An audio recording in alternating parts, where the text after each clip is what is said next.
Hello and welcome to yet another video. This is the second episode of the story, and when Naruto's father met his mother, his first thought was that a village out there must be missing its idiot. This story is from Silver Shine. Please support him, her. Please like and subscribe to show your support. Let's get the show started. A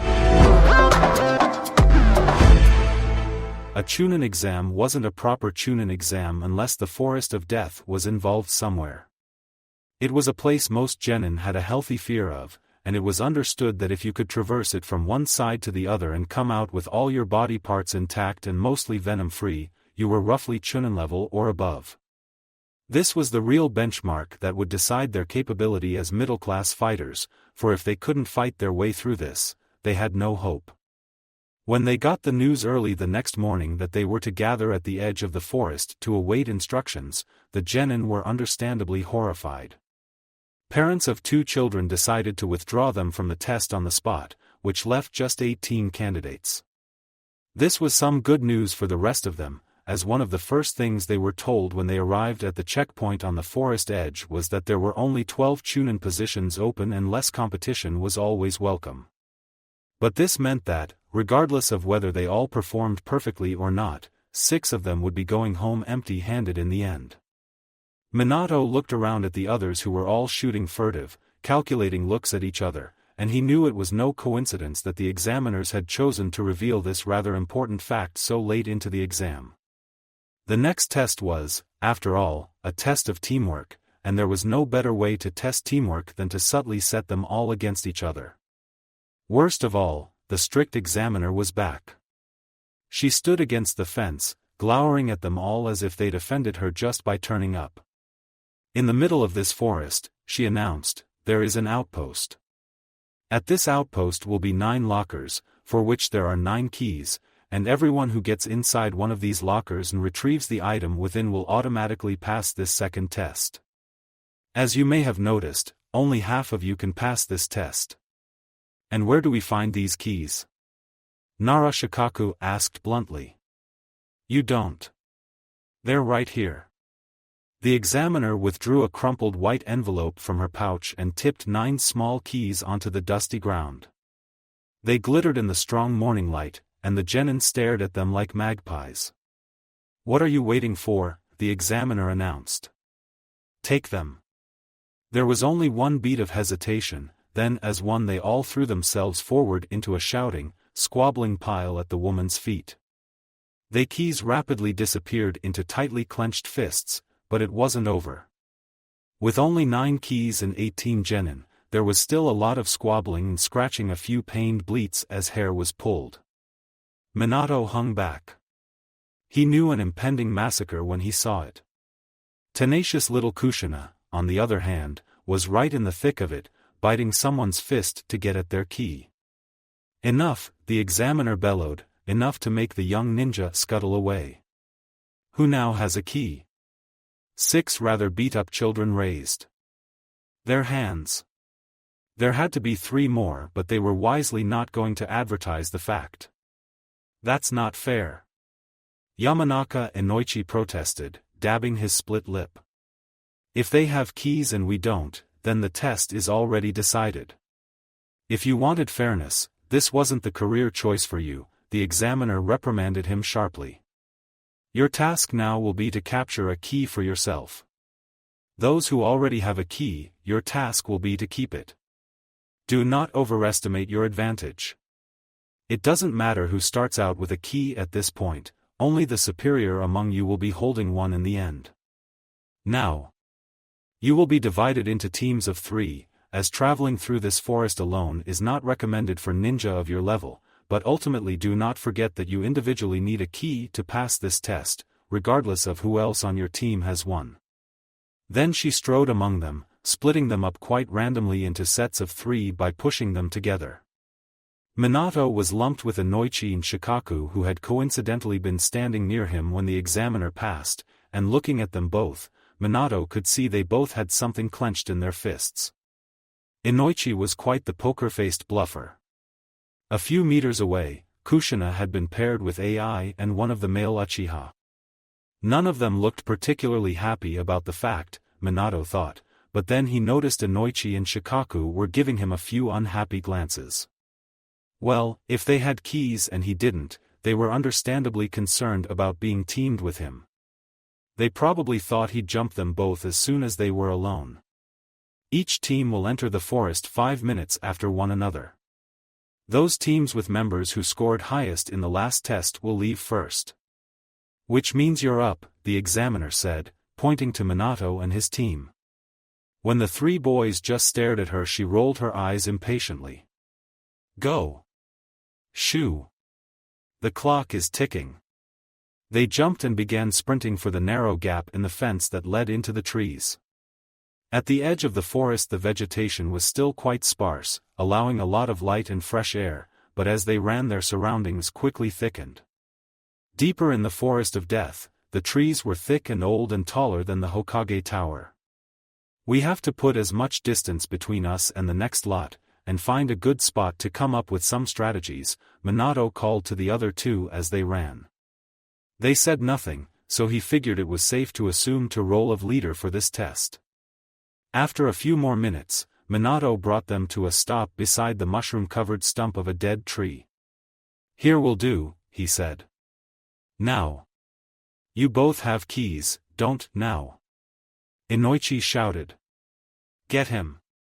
Minato tried to turn, ready to ward off attack, but found that he couldn't move. Not an inch.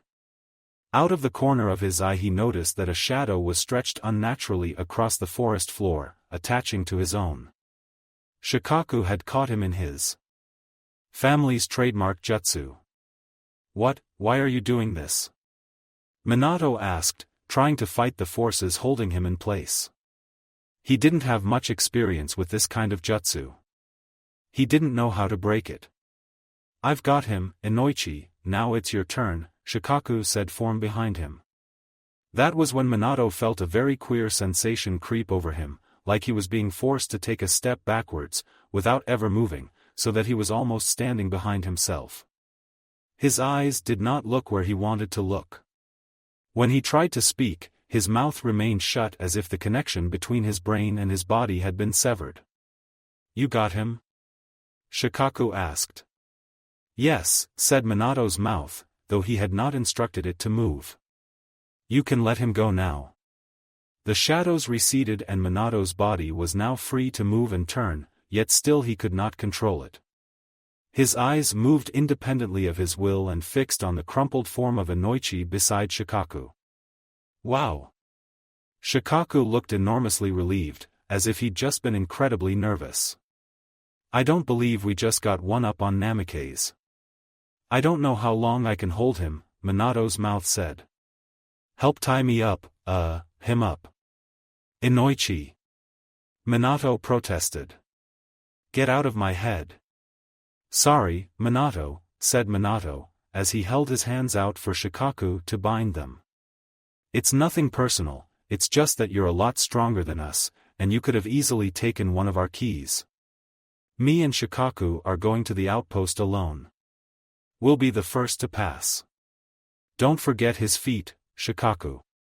Is this a good idea? Leaving him tied up out here? Shikaku wondered. There's a lot of wild animals around here. It's Minato. I guess you're right. I'm not invulnerable. He cried out, though no one seemed to hear him. If he'd been able to speak he would have warned them that they were dangerously missing the point of the test. It was their teamwork that was under scrutiny here, and yet the first thing they'd done was turn on a teammate. In minutes he was tied and gagged and bound against the soft, spongy cushion of mushrooms growing all over the tree stump. Inoichi came to and picked himself up off the ground, and Minato finally found he was able to move again, though the knots were too complex to all him much wriggle room. No hard feelings, Minato, Shikaku said, as he and Inoichi raced away. Minato stared after them bleakly. Well, now what was he supposed to do? He could probably break free of these bonds, but it would be a waste of time and energy, especially when what he needed most right now was to find other people, and being so close to the starting point meant they would most likely find him in this place before too long. So he sat and mentally twiddled his thumbs, and indeed it wasn't too long before he heard leaves being crunched underfoot. Someone was approaching. Minato did his best to sit up and make as much noise through the gag as possible. At least he hoped it was someone rather than something. He'd feel pretty stupid if a giant millipede crawled out of those trees right now. Instead of a millipede, AI emerged. Thank God. He thought and watched her stop to stare at him incredulously. It's only Minato, she stage whispered to someone behind her. The Uchiha boy stepped out a moment later. What's he tied up for? The boy asked. AI just shrugged. Check if he's got a key, she said. He's bound to have one. You check, said the Uchiha. This feels like a trap. Minato was beginning to think his contemporaries had a tendency to overestimate him. He raised his eyebrows at AI, who inched over like he was radioactive, and stopped barely close enough to reach out and pat his pockets. Satisfied he had nothing, she tugged off his gag. Can you untie me? He asked her. Do you have a key? She asked back. He felt his question was more pressing, but he answered nonetheless. No. Shikaku and Inoichi probably overpowered him, which means they probably have keys. Leave him there and we'll go after them, said the Uchiha. Less competition is better. Minato looked between him and AI, and quickly it dawned on him that something was missing here, and not just a common sense of decency. Where's Kushina? He demanded. Wasn't she on your team? AI and the Uchiha looked at each other. She was holding us back, he answered. That's not the point, Minato said, feeling hot and angry and unusually close to losing his temper. This is a team assessment. You can't just ditch your teammates. What do you care? You're not on our team, said the Uchiha. Let's go. AI gave Minato an indifferent kind of shrug, as if to say none of it mattered anyway, and then they too abandoned him, setting off on the trail of Inoichi and Shikaku. Minato tried to look on the bright side. At least now he was no longer gagged. However, this was a small comfort as he sat amongst the mushrooms and fumed. It was a new experience for him, to be ditched by friends when normally they were scrabbling to be by his side. But it seemed that as soon as it benefited them, his so-called friends were only too happy to leave him high and dry. This, perhaps, upset him a little more than it should have. Before too long he heard stomping footsteps approaching through the undergrowth. Minato held his breath. That sounded far too noisy and careless to be one of the genin. He hoped to God it wasn't a tiger. Only Kushina. He should have known. The small redhead shoved a branch aside to step into his clearing and then stopped to witness his sigh of relief. Oh, she said, not looking particularly surprised. You're all tied up. Yeah, he said. Can you untie me? Unlike AI and the suspicious Uchiha and his cutthroat teammates, Kushina didn't appear to have even a moment's second thought before walking over to begin hacking at his bonds with a kunai. When he was free, she even took his hands and scowled at his wrists as she checked them over for any injuries that might need first aid. Did you get jumped by your team? She asked. Yeah, he sighed. They had keys and I didn't, they figured it would be better to get rid of me. But I just saw your team going after them. Did they ditch you too? She wrinkled her nose. No. They tried to take my key so I ran. And to prove it, she produced a little silver key from her pouch and held it up for him to see. Under these circumstances, it seemed kinda stupid. Didn't she know people were being ambushed and tied up over these things? He stared at her rather than the key. Aren't you worried I'll try to take it off you too? She looked at him thoughtfully, as if it really hadn't occurred to her. No. And that was that. She helped him stand and patted him free of clinging leaves, dirt and mushroom spores. She was so totally at ease that he realized the choice now was obvious. We'll have to form our own team if we want to complete the test, he told her. Would you mind helping me capture my own key? Sure, she said with a shrug. You don't mind? You could go straight to the outpost from here and win if you wanted, he reminded her. Well, yeah, she said slowly. But you need a key too, and if I stick with you, there's less chance someone will take mine away. I think your team must have been pretty stupid. Most people round here would kill to have you on their side. Only when it suits them, he said darkly, and they set off together through the forest towards its center. They were heading in the direction of the outpost, not because they wanted to go there, but because this was undoubtedly where anyone with a key was heading as well. Sooner or later they would have to come across someone who, did you hear that? Minato whispered, bringing them both to a silent stop in the shadow of a boulder. Kushina listened intently, until she heard the soft whispering huffs too. Tiger, she mouthed at him, but Minato wasn't quite so sure. It seemed awfully close, and to the best of his knowledge, tigers didn't cry. He moved silently around the boulder and peered down into a wide hollowed-out log that was undoubtedly older than their village. The dark-haired girl crouched inside it didn't notice him until he softly called her name. Mikoto? Are you all right? She twisted to face him, eyes wide and wet. Kushina dropped down beside him to look into the log as well. Do you think she has a key? She asked. Kushina, he admonished lightly. I don't think now's I don't have a key, Mikoto said tremulously, rubbing her eyes. I had one but Hyuga Hayashi took it. Him and his brother kicked me off the team. Join the club, Minato sighed. How can I pass the test if I don't have a team? She exclaimed despairingly. If I don't pass, my dad's going to be really mad. He was boasting to Fugaku's parents about how good I was, but if I can't even pass the Chunin test, my life is over. Over? Already? Kushina echoed incredulously. Why? Don't you join our team? Minato asked her. Me and Kushina were going to get a key for me, but it's no more trouble to help you get one as well. You don't mind? She sniffed. Kushina made a sound like she was thinking of protesting, but Minato shot her a sharp warning look. Best behavior. He mentally pleaded.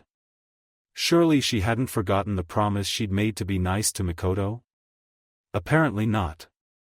Kushina swallowed hard and then suddenly thrust her key at Mikoto. You can have mine, if you want, she said quickly. You really don't mind? Mikoto whispered, amazed. It's not fair your own teammates stole your key, Kushina told her. Your brother just tried to take mine too, so we're all outcasts. Now we can work together and get our own back. Me and Minato will worry about getting our keys. You just back us up, okay? Come on, Minato reached down to help the dark-haired girl out of the hollow.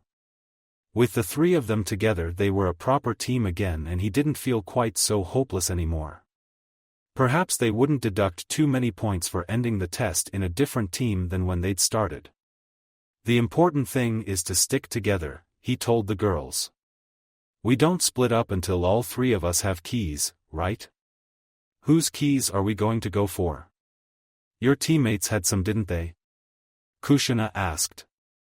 Yes, but Ai and Mikoto's brother are after them as well. Hayashi and Hizashi went that way and I know they both have keys, Mikoto said, pointing to the north. I don't think anyone would dare go after them normally, but... Minato shrugged. They're not so tough. The two girls looked at each, both realizing that only someone like Minato could take the Hyuga twins so lightly. Even the most talented of the Uchiha were pretty wary of the prodigies of their cousin clan. The most important thing to know, and perhaps the only thing you needed to know about Hyuga, was that they could see through solid objects, including the back of their heads. It was virtually impossible to sneak up on them, which made them incredibly difficult targets to steal keys from. But virtually impossible wasn't the same as impossible. We better keep going towards the outpost, Minato told the girls. I'd rather not come across the Hyuga twins if we can help it, but we'll take anyone we can get. If we assume that everyone with a key will be wary of being ambushed between the east entrance of the forest and the outpost, they might try to approach the outpost from the west. So it was decided that they would head directly for the outpost and work out ways to ambush the remaining teams. It was a 15-minute journey, and from the cover of the canopy they could see the mammoth tree that had been hollowed out and converted into a building, one which could have easily even overlooked as an outpost if not for the row of lockers lined up near the churning roots. There were 9, though 3 looked as if they had already been opened. Then there's only 6 keys left, Mikoto whispered, because Minato had said he sensed another keyless team nearby who seemed to have the same idea as them. I wonder which team is already through, Kushina sighed, slumping down against the trunk of the tree they were sitting in to scratch at itchy scalp. Doesn't matter. Being first is not everything, Minato said, feeling a little hollow as he said it, because he wasn't used to being anything but first in everything. We'll be second with any luck. Kushina grunted and settled in to discreetly fan her hot glowing face after their sprint through the forest. Minato kept watch. Minutes ticked by, and the forest was filled only with hot, damp air and a million insects. Somewhere in the distance the trees quivered and an enormous red-black body hunched through the undergrowth like an overgrown worm. Which was probably exactly what it was. But as long as they were in the trees they were relatively safe from the predators in this forest who were mostly ground-dwelling.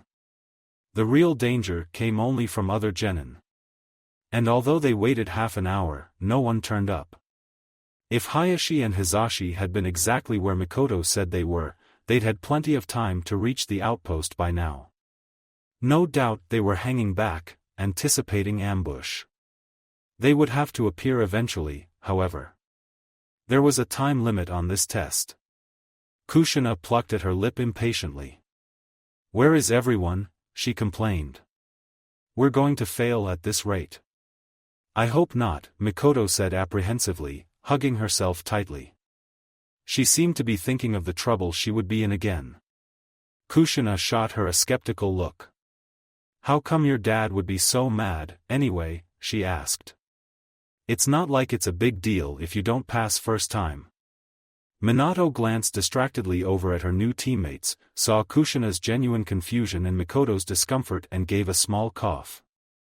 Mikoto is part of the Uchiha clan, Kushina. This meant nothing to her. "Doesn't mean her dad doesn't need to take a chill pill," she said, scowling.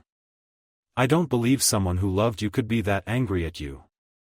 But Kushina did not understand that being a parent did not always guarantee love, nor did love guarantee affection and a soft hand. There could be fathers like Minato's who neither loved nor cared how their child fared in their examinations. Then there were fathers like Mikoto's who cared a little too much. Minato wondered where Kushina's own father fell, had she ever known him. "Well," Mikoto said quietly, "if I fail, it'll be a blow to my family's credibility. Then Fugaku's parents might change their minds." "Uchiha Fugaku?" Minato asked. "He's one of the police commanders, isn't he?" "Don't like him," Kushina said shortly. It was no secret that she'd had more than one run-in with the police in her time. "He's going to be the next clan leader," Mikoto told her. "And if I uphold my family's reputation, we'll be married." Kushina's mouth dropped open. But he's old. "He's like 20 or something. The marriage was arranged when I was born," Mikoto went on. "Age doesn't really matter. But that shouldn't be allowed." Kushina turned beseechingly to Minato, as if appealing to his authority. "That can't be allowed. Everyone should be allowed to choose who they marry." Minato shrugged uncomfortably. All the old clans had their peculiar traditions that seemed right out of the ark and he'd never really thought much about it. If Mikoto is happy with it. Kushina looked demandingly at Mikoto who recoiled a little nervously. "I'm not unhappy," she offered vaguely. "Our clan has to protect our bloodline limit and make sure it doesn't get diluted and weakened. Arranged marriages are occasionally necessary to strengthen the clan." Kushina remained unimpressed. The Hyuga clan are way worse, anyway. Mikoto mumbled. Do you even like Fugueface? She demanded. I'm not. I haven't really spoken to him. Barbaric. Kushina declared. My village never would have allowed this. Mikoto, when I restart Whirlpool again, you may come and live there with me. If you want. Fugueface isn't invited. Mikoto blushed. Thank you, she whispered, probably more taken with the gesture than the actual offer. Even Minato grinned. He had yet to be invited to the paradise that was Uzumaki Kushina's new Whirlpool village, so it looked like she was taking her duty to be civil to the Uchiha girl very seriously. A subtle movement somewhere deeper in the forest caught his eye. He glanced over, expecting it to be another mottled panther or a giant earwig, the usual, and saw, with a thrill of anticipation, that it was another team. Quickly, holding his finger to his lips so the other girls would know to be quiet, he beckoned them closer. I think it's the Hyuga twins, he whispered. They'll see us. Mikoto whispered back. I've trained with Hayashi and Hizashi, and I don't think they can see much beyond 60 meters, he said quietly. But presumably they both have keys. This could be our best chance. I think we should wait for someone else, Mikoto said. What's the worst that could happen? Kushina reminded her. They escape with the keys? We might as well try. The worst that could happen is they blow our organs out with the gentle fist technique, Minato corrected absently. It'll be hard fooling the Byakugan, and they'll be expecting ambush at this point. I know, Kushina, get down there and create a distraction. What did you just say about organs? She hissed, face white. What? He feigned innocence. Minato, I like my organs unblown out, she insisted. That won't happen. You have me to back you up, remember? But if we're going to get those keys, you'll need to create a diversion, so like a soldier resigning herself to the final charge, Kushina pushed herself upright on the branch, nodded solemnly to her new teammates, for it was certainly the last time she would see them while her organs were intact, and dropped down through the tree silently to catch up with the twins and confront them. Minato turned to Mikoto. Keep an eye on the other keyless team, he said, pointing to the other team still hidden away, who seemed unaware of either their presence or the arrival of the Hyuga boys. They might make a move while I'm distracted, so shout if they act, or, I hand over those keys right now. Oh, dear. Kushina apparently took her job awfully seriously. Minato had to abandon Mikoto and scramble down the tree to see Kushina standing some distance away, confronting two rather amused-looking boys. Her fists were up, her brow was furrowed, and she meant serious business. Give me the keys or else, she shouted at them. Minato was almost too far away to hear one of the twins' laughing response. Or what? Or what? Kushina screamed her war scream, something that never failed to make everyone within 100 yards flinch, and charged. It was hopeless, but she had the two boys' full attention. That was all Minato wanted and needed. He shot forward. Sometimes Minato moved so fast that everything else appeared to slow down in comparison. He saw Kushina running, but even though she was closer to the twins she wouldn't reach them before he did. And although he entered the Byakugan's field of vision, it seemed to take an age for the boys to notice and begin turning towards them, just in time to receive Minato's fist to the face and stomach respectively. It was no gentle fist technique. Hayashi staggered, clutching his jaw, and Hizashi dropped to his knees, wheezing. Kushina chose that moment to launch herself like a fierce little Amazon onto Hayashi's back with a kunai to his throat. Hand over the keys, nice and slow, no funny stuff, she demanded with full authority. Since Hizashi was close to passing out, Minato rifled through the boy's pockets and pouches until his light fingers found the tiny silver key they were looking for. While Hayashi struggled and turned in circles in desperate attempts to dislodge his unwelcome passenger, Minato calmly took a coil of wire and tied up his twin's hands behind his back. "Get off me, you ginger freak." Hayashi finally grabbed Kushina's arm and threw her. Minato slammed him into a tree with his shoulder and quickly performed a genjutsu through their skin contact to subdue the Hyuga.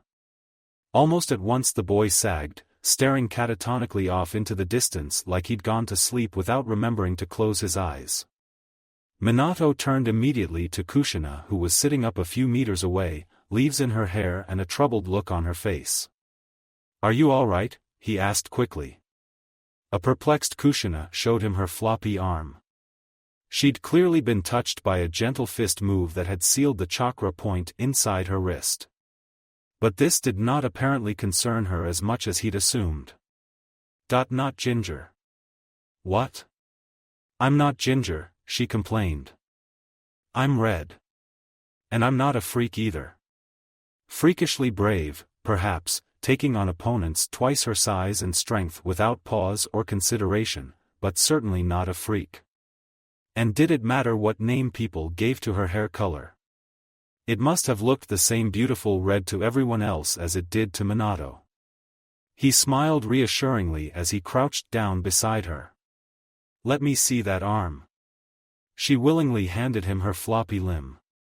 "The feeling will come back pretty soon if you keep rubbing it like this," he told her, running his thumb firmly against the inside of her wrist, almost to her elbow. Kushina turned a little pink in the cheeks and quickly took her arm back. "I got it," she said quickly, taking over from him. He was about to ask why she didn't like his touch, but Mikoto's scream interrupted his thoughts. "Minato," she screamed. "Look out." He stood up quickly and turned to see two genin stumble out of the trees and stagger to a halt at the sight of him. "Damn," said one. "Shit," said the other. They were the keyless team who'd been waiting for just this kind of opportunity to ambush someone. Yet it seemed they'd forgotten what they were doing the moment they realized the one they were ambushing was none other than the most powerful genin in the forest. "Need something?" he asked. The two boys shuffled their feet a little.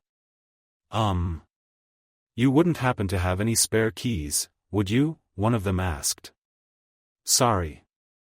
He's got one," he said, nodding to the drooling Hayashi, "but we're taking it." "Ah, no problem, no problem. We'll just keep on looking, won't we?" one boy said quickly, with far too much cheer as he pushed his partner back towards the forest. "Sorry to bother you." They were gone almost as quickly as they'd arrived, and Minato exchanged a mild shrug with Kushina. He crouched down and extracted the last key from Hayashi's pouch and held it out to show Mikoto when she dropped down from the tree above. "We have all the keys we need now," he told the girls. "Let's find out what's in those lockers." "Me first." Kushina grabbed the key he held out with her functioning hand and wheeled off in the direction of the outpost. "Last one, there is a rotten fish." Mikoto, cheered at the sight of her unconscious former teammates, took off after Kushina with a laugh, and Minato, not really minding if he was declared a rotten fish, followed behind. It turned out that the three genin who had beaten them had been none other than Saburo and his teammates, Chuza and Chi-Chi. They were the only team who had made it from start to finish without falling to pieces. Most of the other genin arrived alone or in pairs, and Minato felt some unusual satisfaction to see Shikaku and Inoichi turn up after the deadline, having lost their keys to none other than the Hyuga twins. Ai and her Uchiha arrived with only one key between them, which caused a tremendous fight outside the tree as they fought over who would open the locker. Ultimately, as Minato had suspected, it didn't matter. Points were indeed awarded to those who had ended the test with keys, but more points went to those whose teams had survived, so that a team who had arrived at the outpost with no keys at all were individually given more points than those such as the Hyuga boys who had evicted their comrade. Naturally, this didn't go down awfully well with those who had gone to great lengths to stab their teammates in the back for a key, but it meant Minato and his team were awarded maximum points despite their unconventional alliance. And most importantly, Minato's perfect score was intact. Something his sensei took great delight in. Saburo, Minato, Jiraiya-sensei grabbed the shoulders of his students passionately. You are definitely boys after your sensei's heart. Ai, who had been standing there with her arms folded and her foot tapping for quite some time, made a disgusted sound and stormed away. Minato felt a little sorry for her flunking the second test like that, even if her betrayal of Kushina had been to his own advantage. In retrospect, that was probably what bugged her the most, not that she'd failed, but because she'd failed in such a way that had guaranteed him a perfect win. I'm sure she'll see the funny side one day, Minato-sensei whispered to him. I never could seem to get through to her about the whole teamwork thing though. Perhaps that was because Jiraiya had not been teaching Ai or Saburo as long as he'd taught Minato. In fact, Minato couldn't actually remember a time when Jiraiya hadn't been his sensei, since he'd been placed extraordinarily early with a Jonin teacher after frankly scaring some of his early academy teachers with his ability to teach them a thing or two. Ai and Saburo hadn't joined him for several years, when it was then decided that Minato would benefit from a team, and and Saburo would benefit from him. In some ways that had worked. In others, it really hadn't. Ai's a decent fighter, Minato said encouragingly. She'll probably do much better in the next test. Even if she doesn't, these tests are a learning experience in themselves, Minato, his sensei pointed out. People grow from failure as much as success. That's something I fear you don't have nearly enough experience with. You want me to lose the next test? Minato offered. No, you're okay. Further along the fence that bordered the Forest of Doom, Minato could see Kushina with her own sensei, receiving praise. It was strange to see her looking so bashful, looking down at her shoes as her sensei patted her head. He had to take back all the apprehension he'd felt about Hatake Tsukumo's teaching methods. The man was clearly very soft on Kushina. Still, that didn't mean he wasn't scary towards everyone else, so Minato hung back and waited for him to leave before detaching from his sensei to approach Kushina. She was still glowing with pleasure and pride when he sidled up beside her, clutching the token from the locker she'd opened against her mouth. What do you suppose those mean? He asked her, holding up his own identical token. It was nothing more than a piece of card with a number written on it. In his case it was the number 2. Kushina apparently had the same number, but he'd noticed that other genin had different numbers.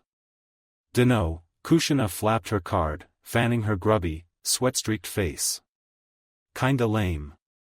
I thought there would be piles of gold in those lockers or something the way everyone was carrying on. Disappointed? Don't know what I'd do with a pile of gold, she admitted. Probably buy some new shoes. As she looked ruefully down at her mud-caked sandals, Minato smiled. You know, you're in the top 5. Your sensei looked pleased. She wrinkled her nose. I think he's kinda worried really. That surprised him. Why would any teacher be worried about his student doing well? He doesn't want me to be a chunin really, she explained at his puzzled expression. Chunin have to fight the wars. 95% of the ones getting killed are chunin. Sensei reckons it's a death sentence to pass the exam at a time like this. If you get called up, that's the end of it. Such odds had never concerned Minato, but suddenly he understood that taking this exam could demand a whole lot more courage from someone like Kushina than someone like himself. If he was called up, he'd be okay. But even he had had a few anxious thoughts about his friends in the same position. Are you worried? He asked her. No, she protested. I'm not a coward. But she wasn't totally indifferent. That was plain to see in the apprehensive scowl on her face. Her mouth regularly told some whopping lies, but Kushina's face was a wonder in its expressiveness. You can always drop out, he suggested idly, hoping he didn't sound like he was questioning her ability. She glared at him. If I get left behind, you might threaten to tutor me again. Not if I get called up, he reassured her. Her eyes fluttered shut and she half turned away from him. Don't joke about that. Minato gaped at her like one of her beloved fish. He'd struck a raw nerve, but why? How could anyone worry about him getting called up? Genin. The stern examiner was back. She had appeared by the gates they had originally assembled around and was snapping her fingers for attention. Gather round, please. Let's get this over with. The genin obediently scuttled around her, at a safe distance of course, and observed the respectful kind of dead-eyed silence that this examiner expected of them. Now, she began, those of you who opened a locked should now have a card and a number in your position, correct? This is your reward for obtaining a key and will be vital for the third and final test which, as you should know, will be a battle tournament taking place a week from now. Each of you holding a number will notice that there will be one other person holding the same number. The card-holding genin looked around, and Minato, already knowing who held the same number, looked at Kushina. These numbers indicate your first opponent. Take a long, hard look at the person holding your number, for you will face them in 1 week. You have been given the opportunity to study their strengths and weaknesses, so use this advantage wisely. Astonished and excited mutters broke out among the genin. Kinda glad I lost that key, Shikaku could be overheard saying. Wouldn't like to be the kid who drew against Minato. Kushina's eyes snapped on Minato, all the color draining from her face. He swallowed. Kushina. But what was left to say? The red-haired girl turned and stormed away, a few jeers and laughter following her, since the exam was as good as over for her. She wouldn't even pass the first round of the tournament. The sharp-edged examiner barked them all back into submission, but the damage was done. Kushina had been quite tolerant of Minato in many ways, but he doubted she would forgive him for this. Kushina did not speak to him once that week. He had seen her several times down in the training yard, practicing furiously with her apparently bottomless well of energy. She'd turned into a steely, determined drone, one who no longer registered his existence beyond the fact that they were matched together in the first round of a tournament that was rapidly approaching. And not only was Kushina refusing to speak to him, but AI too also bore a grudge against him for figuring out the spirit of the second test. Saburo wasn't talking to him either, come to think of it, but since that was normal, Minato didn't worry too much about this. He instead clung close to his sensei's side for that week, wheedling him to practice some basic moves that he could already perform blindfolded, or else just leeching his company. It seemed like his sensei was the only one who liked him these days. Even Inoichi and Shikaku were avoiding him, ashamed as they were of backstabbing him, and perhaps a little wary of vengeance. Everyone else was simply too busy preparing for the final test to bother much with him, or perhaps they too were avoiding him almost superstitiously, as if speaking to him might invoke the wrath of the gods of probability, resulting in them being paired against him in the tournament. "Hold this for me, Minato," Jiraiya-sensei said, handing his student his binoculars as he resettled on the library rooftop. This was his new hobby, he'd said. Ornithology. Apparently that meant bird watching, but his sensei seemed to be ignoring a perfectly valid-looking hawk hanging out in a nearby tree in favor of watching a whole other kind of bird. So while most of Minato's friends were buckling down and training hard for the coming tournament, Minato was assisting his sensei in spying on his own teammate, the village's most beautiful, and violent, Kunoichi, Tsunade. Although, he told himself, he was only doing this because if he didn't help his sensei in his endeavors to be the village's biggest sex pest, there was a good chance that this particular woman would kill his sensei. But now there was also the good chance that she would kill Minato too. "Maybe we could do something else, sensei," he said warily, keeping an eye on the apartment opposite. "Like what? Aren't there other women?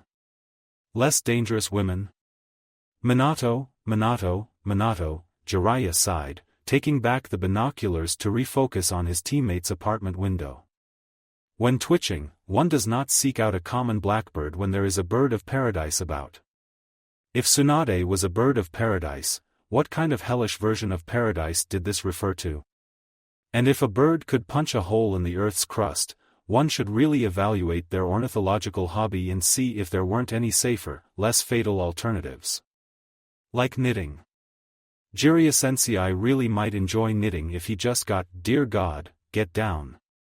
Sensei's large hand landed on top of his head like a brick, and they both flattened themselves against the rooftop as the elusive, lesser-spotted blonde came to her window and pushed it open. She didn't appear to notice the pair of gargoyles on the library rooftop. Perhaps because she was a little preoccupied by the pale-haired man who came up behind her to playfully wrap his arms around her waist. It appeared that they'd come across some sort of mating dance. Dan, Jiraiya-sensei sighed disgustedly, lowering his binoculars as if he could no longer stomach the sight. What a fungus. Remind me to ask the Hokage to send that guy on a suicide mission. Can we do something else? Minato asked, because this development might mean his sensei was finally open to other activities. Jiraiya-sensei sighed even more loudly. I guess, he intoned. I should be training you anyway. Haven't you got some sort of test next week? Where's Ai and Saburo? Trying to train in secret, Minato said glumly, they're kinda avoiding me. Huh. After seeing Dan so unexpectedly, Jiraiya-sensei was a little low-spirited for the rest of the day, though he willingly went along with Minato to a meadow outside the village to resume work on his stamina, one of the few areas left he had that needed any improvement. Well, that, and his mutiny radar which had proven itself awfully rusty in the last test. Yes, he was still quite bitter about that. After 3 hours of intensive ninjutsu work, Minato collapsed into the grass beside his sensei, sweat damp in his hair and his joints aching from so much discharged chakra. He glanced across at the older man and saw he was scribbling something into his notebook, tongue between his teeth. What are you writing? Minato panted.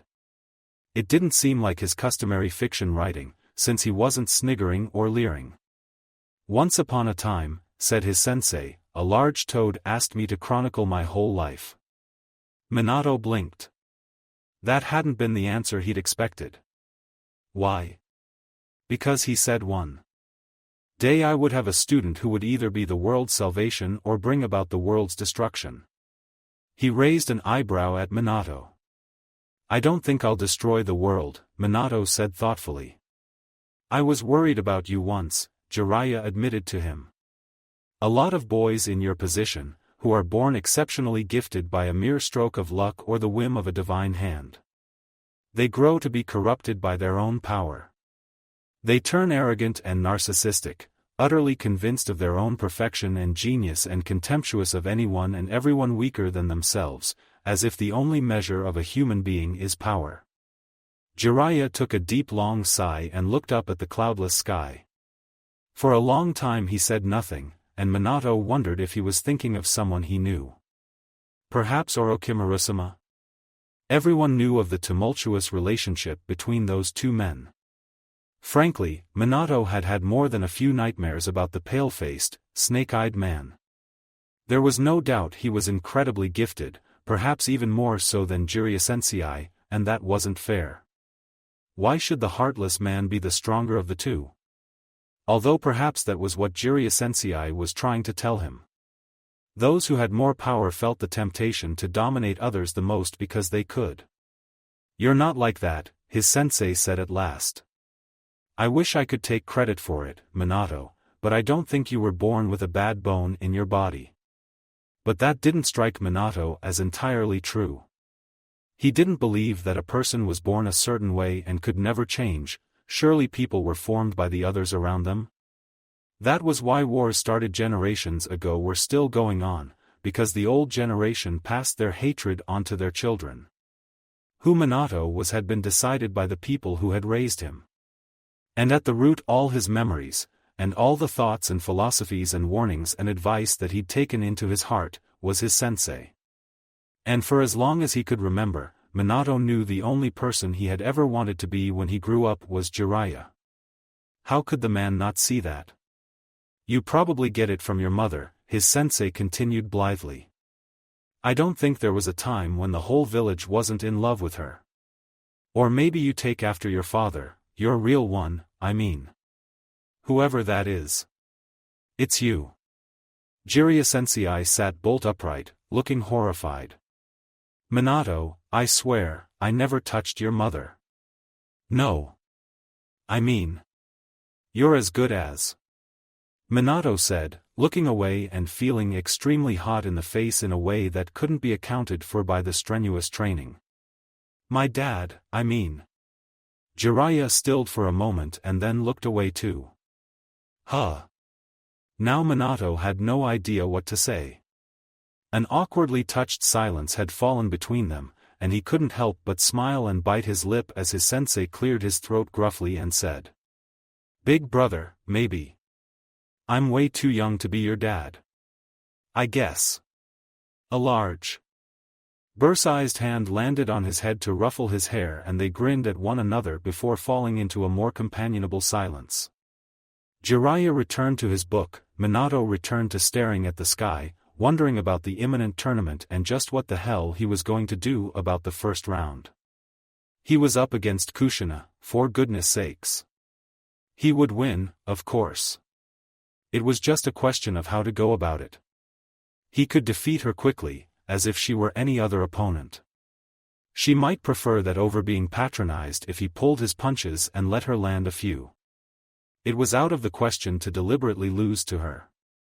She had her pride, and besides, he didn't really want to see her become a chunin. A small sigh escaped Minato, unbeknownst to him. His sensei picked it up easily enough. What's up? Minato was glad he'd asked. He'd been wanting to confide his troubles with his sensei, he just hadn't known how to break it. What do you think the chances are that we'll be called up after we become chunin? He asked. His sensei looked surprised. Are you worried? Not for me. Your friends, Jiraiya-sensei nodded with a knowing twinkle in his eye that suggested he knew exactly which friend Minato was most worried about. At least he'd had the decency not to say, "You're Kushina again." That had been embarrassing. It's natural to be worried. I'm a jonin and most of my friends are jonin, and I still worry about them. But do you think any of the new chunin will be sent to the front lines? Minato persisted.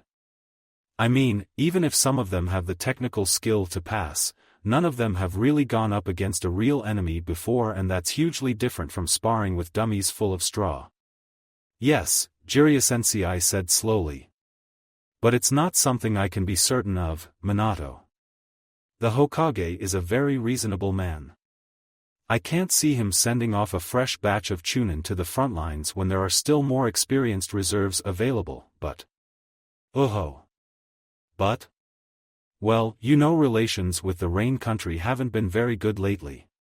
Their leader, Hanzo, is spoiling for a fight and it doesn't look like he'll back down. It's possible that we'll be at war with them too by the end of the year, and with the number of supporters he has, it would take all our reserves and more to match him. At which point, yes, it might be very likely that your classmates will be sent to fight. Oh. Minato began worrying his lip. But, his sensei continued emphatically, that's just a worst-case scenario. There's a good chance that Hanzo will pick a fight with Suna or Iwa instead, so I'm sure we won't have to deal with another war and your friends will be safe. Look on the bright side of things, Minato. Worrying will just give you an ulcer. Minato wanted to believe his sensei, and so he did. Unfortunately, Jiraiya's reassurances proved to be a little empty, as war did break out between the Fire Country and the Rain Country before the end of the year. In fact, it broke out only 3 days after that conversation in the meadow, during the last test of the Chunin exam of all times. And Minato was the cause. Sleep had not come easy the night before the tournament. For hours he'd tossed and turned, listening to his father's snores in the other bedroom, and worrying. Constantly worrying. He'd never worried like this for any other test, like any other normal child, and unlike any other normal child he was not worrying about doing his best and passing. Instead he was contemplating doing his worst and risking failure. Minato went downstairs and warmed a glass of milk, hoping that would send him off. When it didn't, he gathered his blanket and went to stretch out on the floor, hoping it would simulate those long nights spent camping with his team when he never had any trouble falling into a happy, contented sleep. When this failed, he punched his pillow repeatedly and growled aloud. Why him? Why him? What had he done to deserve being cast against Kushina, so that anything he did tomorrow would end in her never speaking to him ever again? He'd had a week to decide what to do, and yet the answer still eluded him. If he let her win, she'd resent him for not taking her seriously. If he beat her, her pride would be injured to be knocked out in the very first round. If they drew, she'd be knocked out anyway because he had accumulated a higher score during the previous tests. Doomed, he muttered weakly into his pillow as the sun began to rise behind the Hokage monument. Doomed. All in all, he ended up with just 3 hours of sleep. Naturally, Minato being Minato, this was plenty, and he leapt up as fresh as a spring daisy the next morning to the sound of his alarm clock, almost as if he hadn't been kept awake the whole night by guilt. At once he made his way down to the indoor arena where the tournament would be held. A few jittery genin were already present, as spectators were beginning to dribble in. This was, after all, a fairly big event. Every Chunin exam ended with a tournament, and while this was a matter of great fear and trepidation for the participants, it was an opportunity for entertainment and bonding for everyone else, like any other spectator sport. The stands would get pretty crowded by the time the first match kicked off. Minato could see uniformed nin checking each spectator at every entrance, reminding him that while this was only entertainment as far as the villagers were concerned, this was also a politically volatile event. Every village sent spies to every other village's exams, and today it would not only be his fellow Konoha citizens cheering him on. Today he would be under the calculating scrutiny of elites from IWA, Suna, Kyumo, Kiri, and AIM. He wasn't too worried, however. Rarely did this lead to any confrontations during Chunin exams. No village really cared that spies infiltrated these matches. It was a point of pride, it seemed, to show off. New talent to old enemies. Minato found his team in their allotted changing room. AI was pumped and ready for anything, though her opponent had yet to be decided. Saburo, who, like Minato, had gotten a key in the last test, already knew his first opponent was Chi-Chi. It was hard to tell if he was confident or not about this matchup as he expressed himself so very little, but since Chi-Chi was a renowned weapons expert who could shoot a flea of a dog's back with a kunai, he couldn't have been feeling too cocksure. His match was first, anyhow. How you feeling? Jiraiya-sensei asked Minato when he appeared. Minato shrugged. He still hadn't really decided what he was going to do about Kushina. Why do you bother asking? AI groused. You know he's going to win the whole damn thing. Aiken is a little nervous, Jiraiya said smoothly over the top of her head. This did more to ruffle her feathers than was probably wise. In fact, they were all a little antsy as not much was said while they sat and watched the rest of the genin and their teachers arrive, and listened to the increasing crowd noise in the stadium that was far more accurate than any clock in telling them the hour of their humiliation was at hand. But with 5 minutes before the start of the first match, Minato noticed that Kushina had not yet arrived.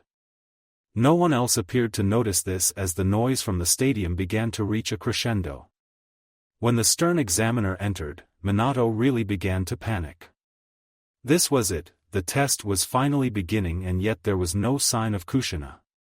Good, you're all here, the examiner said bluntly, whose arithmetic was apparently lacking, as she strode across the changing room to a white board near the far wall. Here, she whipped out a pen and began drawing squeaky blue brackets across it, labeled 1 to 9.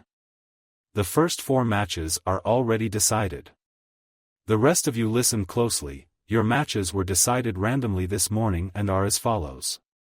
She read out a list of names and wrote them down on the board as she announced which match they would take. Mostly this was taken in grim silence, but occasionally this resulted in a hiss of despair, like with the 2 boys who were drawn against the Hyuga twins, and Inoichi and Shikaku, who were draw against each other. AI drew against the wild Sum Inuzuka, and took this with a sniff and folded arms, so she must have thought her chances were pretty good. Yet where was Kushina? Ah, Mitarashi-san, Jiraiya-sensei interjected suddenly. Minato's opponent doesn't seem to have turned up. The examiner looked at him coolly. If she doesn't turn up, it will be an automatic forfeit and Namikaze will move straight on to round 2 with whoever won match 1. She'll turn up, Minato insisted. For all his desperate calculations of all the variables that would take place today, he had simply not accounted for the idea that Kushina would just chicken out. That seemed absurd. It didn't correlate with the girl he knew at all. Sure, at the academy, she'd been a work-shy, highly unmotivated little toad, but even when everything had seemed hopeless, she'd never simply not turned up. She'd never given up. Come hell or high water, she'd always been sitting in her chair every morning, ready to be bombarded for another day with things she couldn't understand, enduring the suspicion from everyone that she was a no-talent idiot. She wouldn't give up now. I don't see why you should get a free pass, I muttered to him. I don't blame her. It's pointless fighting you, but at least have the guts to go down with a fight. The little coward. You don't know what you're talking about, he whispered back through locked teeth. If Kushina wasn't here, it was because something was wrong. Kushina wasn't a coward. She'd survived the collapse of her village and had braved trenches full of corpses just to retrieve a headband.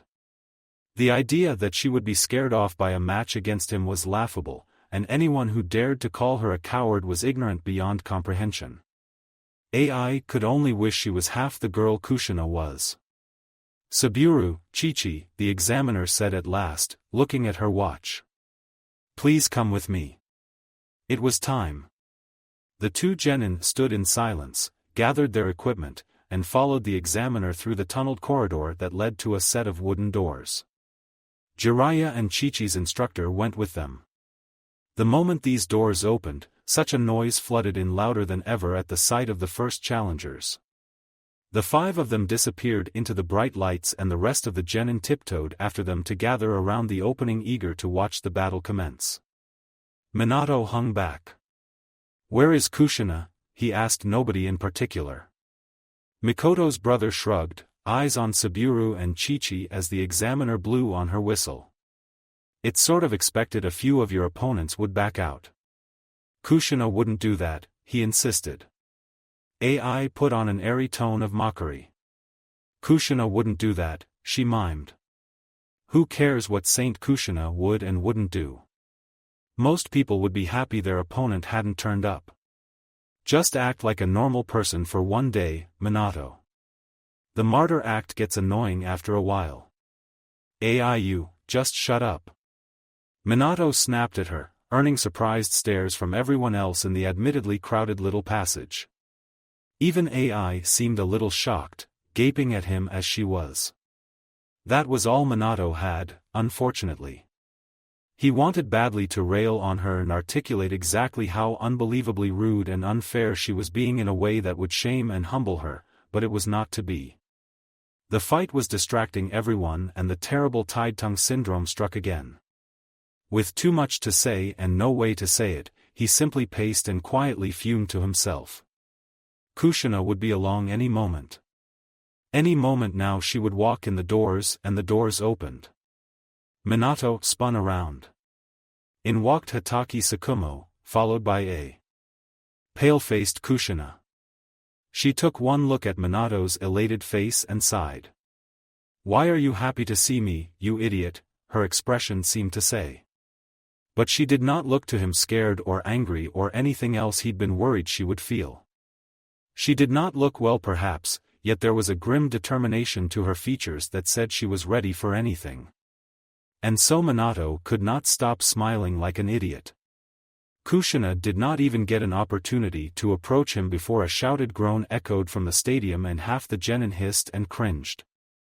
A new roar of applause shook the passage and the genin at the doors parted way. Chi-Chi came back into the changing room looking sweaty but happy. Saburo didn't return at all. They took him off in a stretcher, Chi-Chi said, flopping down to begin reorganizing her weapons and scrolls for the next fight. Minato wanted to find out more, but at that moment the stern examiner reappeared to beckon to him and Kushina. This was it. Minato's mouth went inexplicably dry as he squared his shoulders, joined Kushina down the short walk through the tunnel towards the stadium. If she was nervous, she didn't show it. As usual, whenever something troubled Kushina she merely looked more annoyed than usual, but this close it was easy to see how tired she looked. How hard had she been training over the last week? Good luck, Minato, came some cheers from the other genin beside them. Pound her, Minato. That was odd. Normally when he sparred with someone, his friends always cheered for his opponent. It was so customary that he would win a fight that it was only decent to cheer for the underdog who had no hope. But Kushina was different. She was the outsider, and there was nothing they would enjoy more than seeing her fail. And then, out of the blue. Kick his ass, Kushina. Mikoto shouted, louder than anyone. Well, after that, no one could think of anything else to say at all. Good luck, Kushina, he said to her too as they stepped out into the stadium.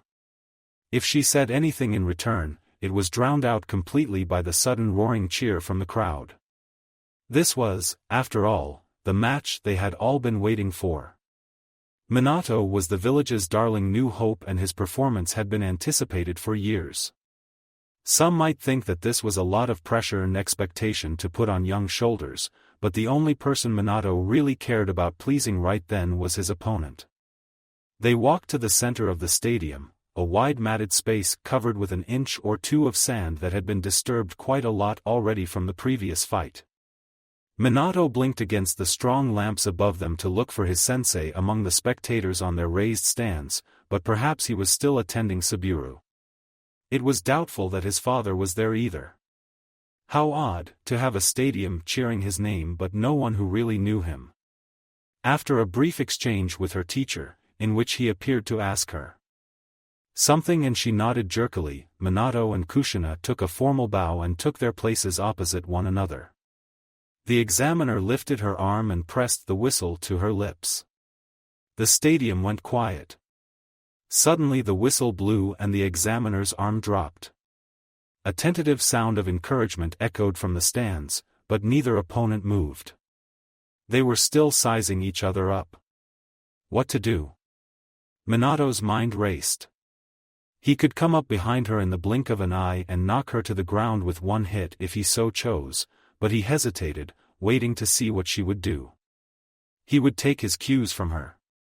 Kushina moved, settling fluidly back into her trademark whirlpool stance, one hand raised behind her and one flat before her. Her foot lifted off the ground, offering a display of perfect balance, something he could upset so very easily faster than she could exhale. He still didn't move. Gradually the crowd began to mutter its impatience. They'd come to see a fight, hadn't they? And wasn't this the most promising genin of this century?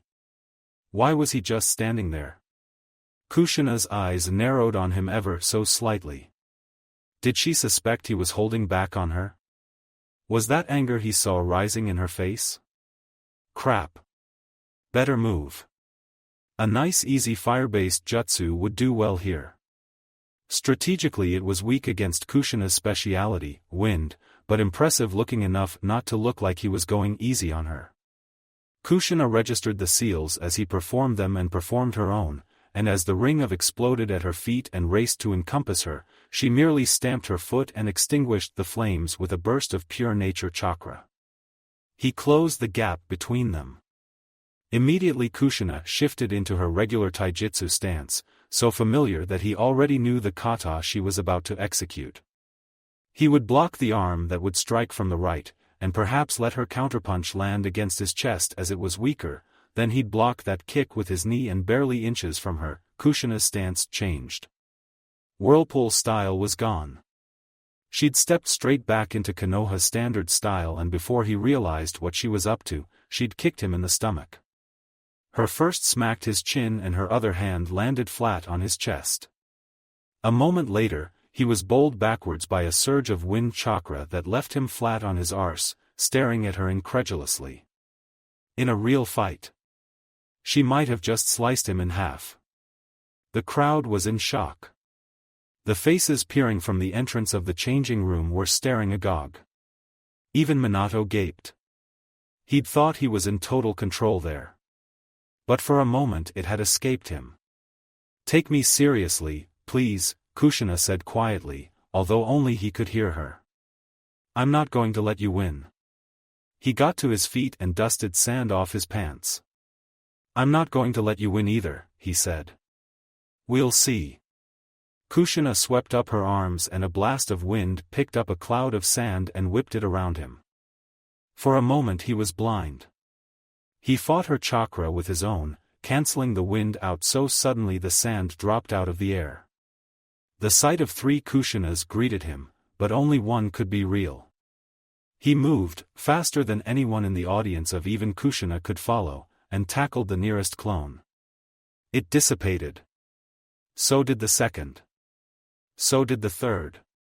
Ah! He heard the real Kushina's foot scrape in the sand behind him and turned in time to block another well-aimed kick, and noticed she'd moved back into her whirlpool style to confuse him. Giving her a taste of her own medicine, he blew her backwards and watched her roll head over heels away from him. He paused to allow her to stand, though she did so far too gingerly for how little he'd touched her. She was even clutching her stomach and looking especially gray, though he knew he hadn't landed any hits on her. A more enjoyable buzz from the crowd surrounded them now. People were still chanting his name, and most likely no one knew Kushina's, but this was a fight they hadn't expected and perhaps some were looking at this girl with new respect. Minato only let his attention wander for a moment, back to the stands in search of Jiraiya again, and Kushina took the opening. A column of sand attempted to smash him into the ground. He avoided it was a nimble sideways dodge, and when he looked around again, now 5 Kushina were racing towards him. That was fine. Once he took out these 5 Bunshin, the real Kushina would reveal herself again and perhaps he would stick her with a sky quicksand jutsu to trap her in one place. Faster than a bullet, Minato tackled the Bunshin. 1, 2, 3, they dissipated. 4, solid body met solid body and then went crashing to the ground. What? He blinked, realizing that the body trapped beneath his was perfectly real. Ha!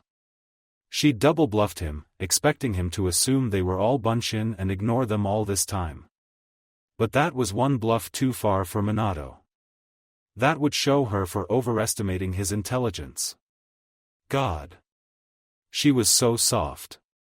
Would you get off those? Kushina ground out beneath him, twisting around and looking terribly uncomfortable. Her face was getting redder. That was an improvement from gray, but it was still a bad sign.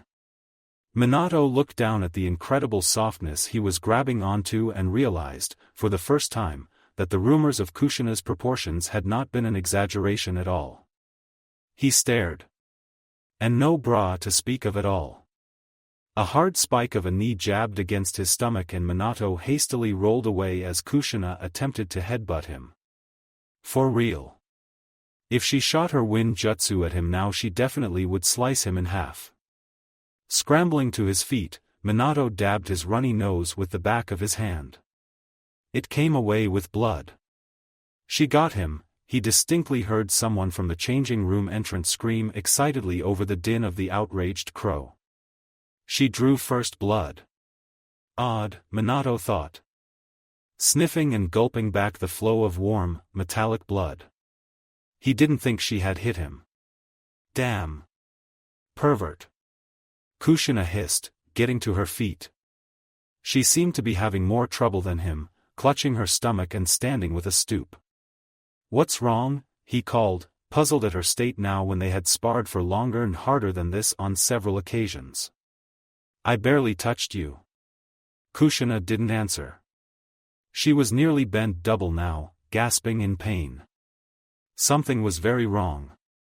Minato ran over and touched her shoulder. Are you okay? He asked worriedly. Kushina. It's nothing, she snapped at him, beginning to blink back tears. Not of pain, perhaps, but of mortification.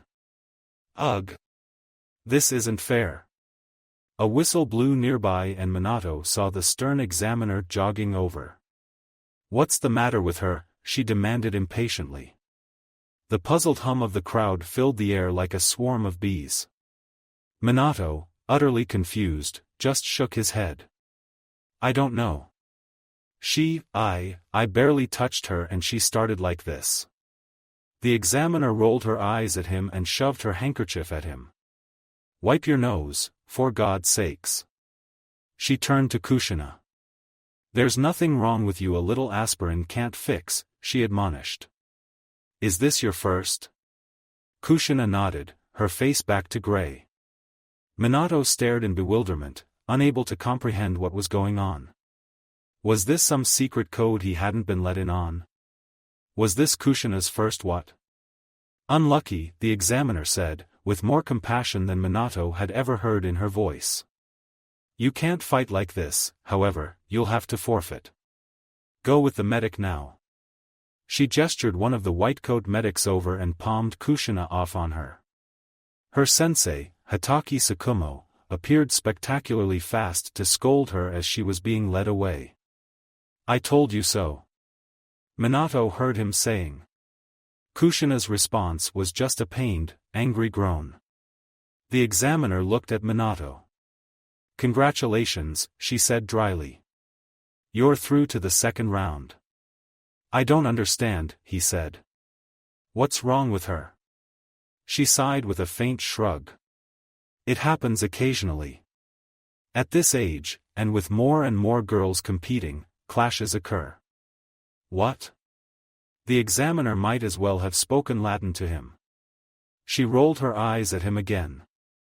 Her period, she said, in a way that seemed to suggest there was a silent, "You stupid boy," at the end of her statement.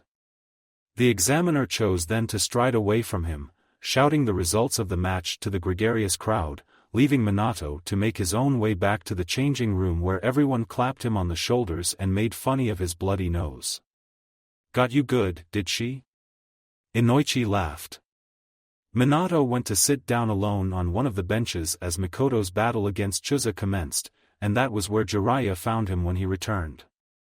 Minato? How was your match? Minato blinked owlishly up at him. Sensei, he asked. What's a period? The rest of the day commenced. Pretty much as expected after that point.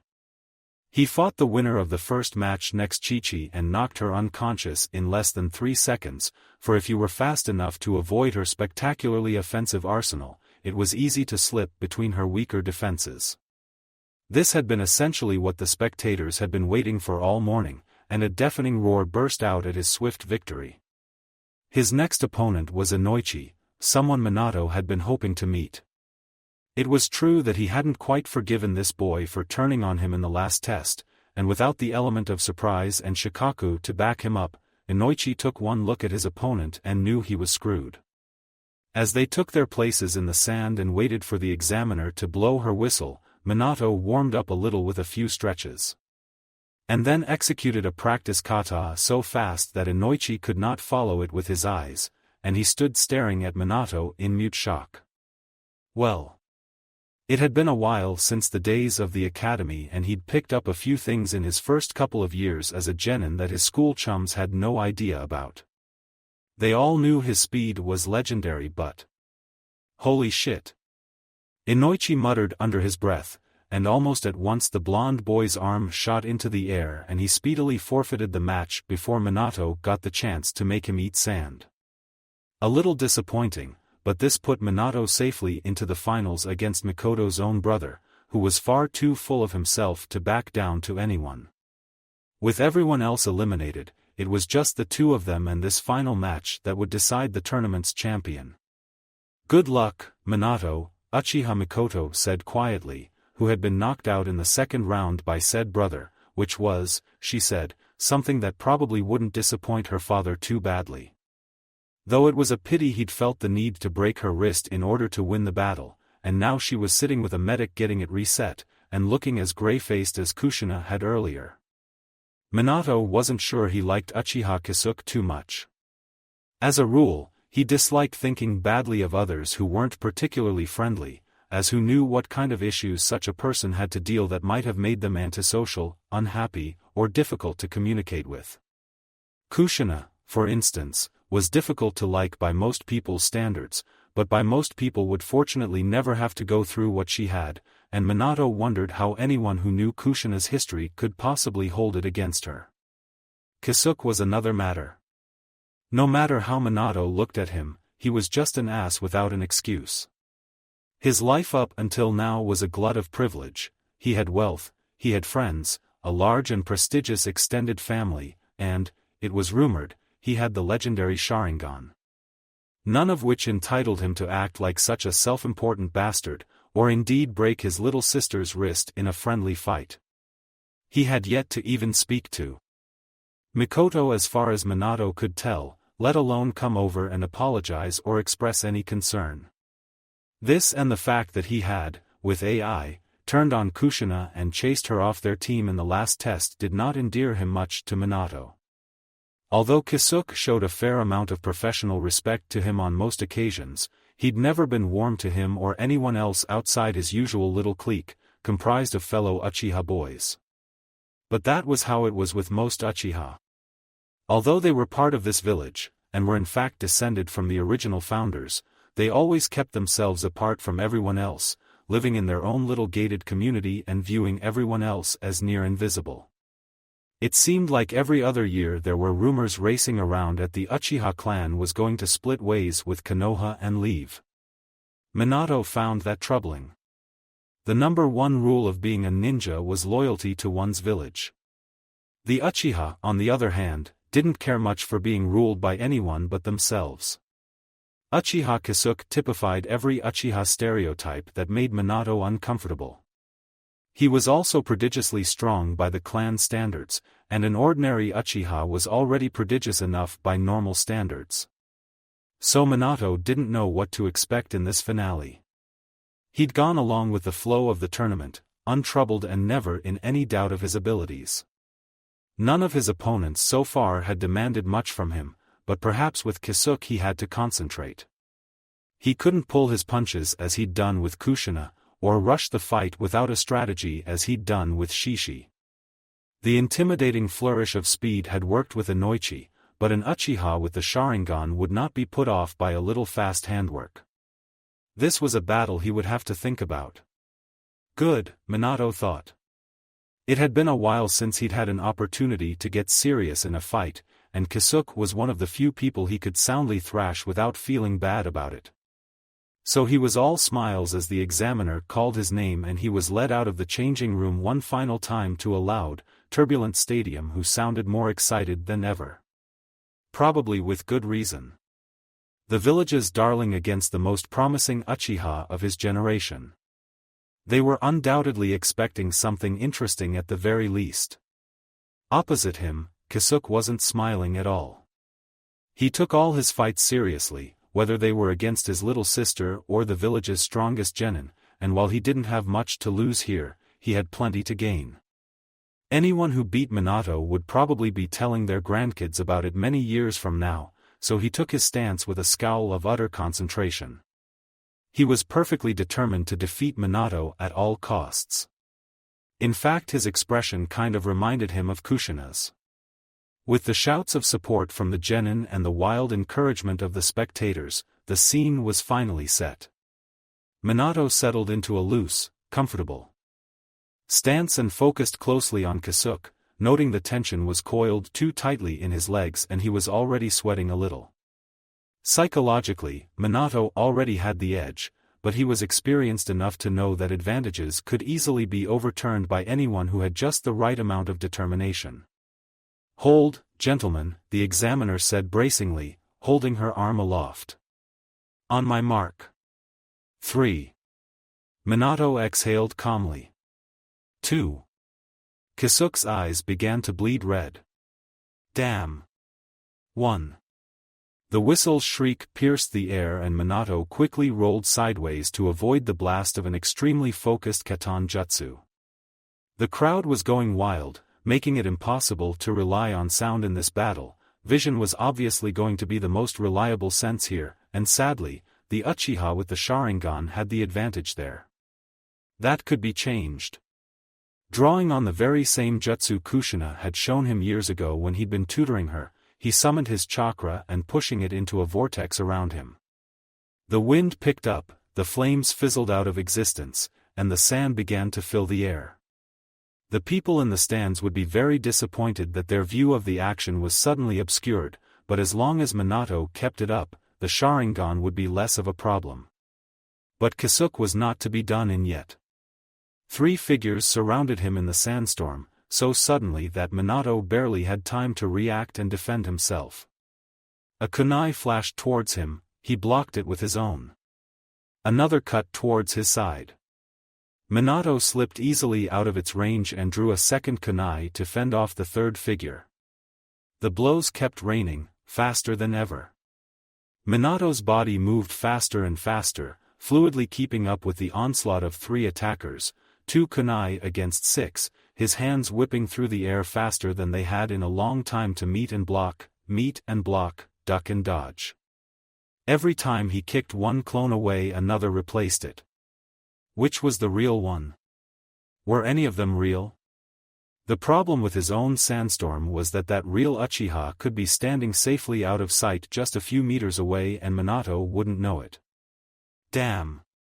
He would have to tackle the Sharingan head-on after all. With a shout, he released the energy from the jutsu and struck all 3 clones down. They disappeared as swiftly as the sand, and there was Kisuke, readied and waiting for him. Minato ran at him. Kisuke, tracking his every movement with ease, met him blade to blade and forced him to duck another blazing fire jutsu. Just as planned, for when Minato came up he brought a fistful of sand with him and threw it into the other boy's face. Arg! Kisuke reeled back, eyes shut, and in those precious few seconds, Minato disappeared.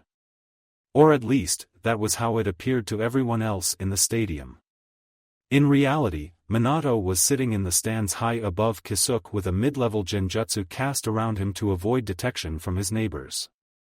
If Kisuke looked straight at him, his Sharingan would see right through such an illusion, but first he would have to pick him out of a crowd of 5,000.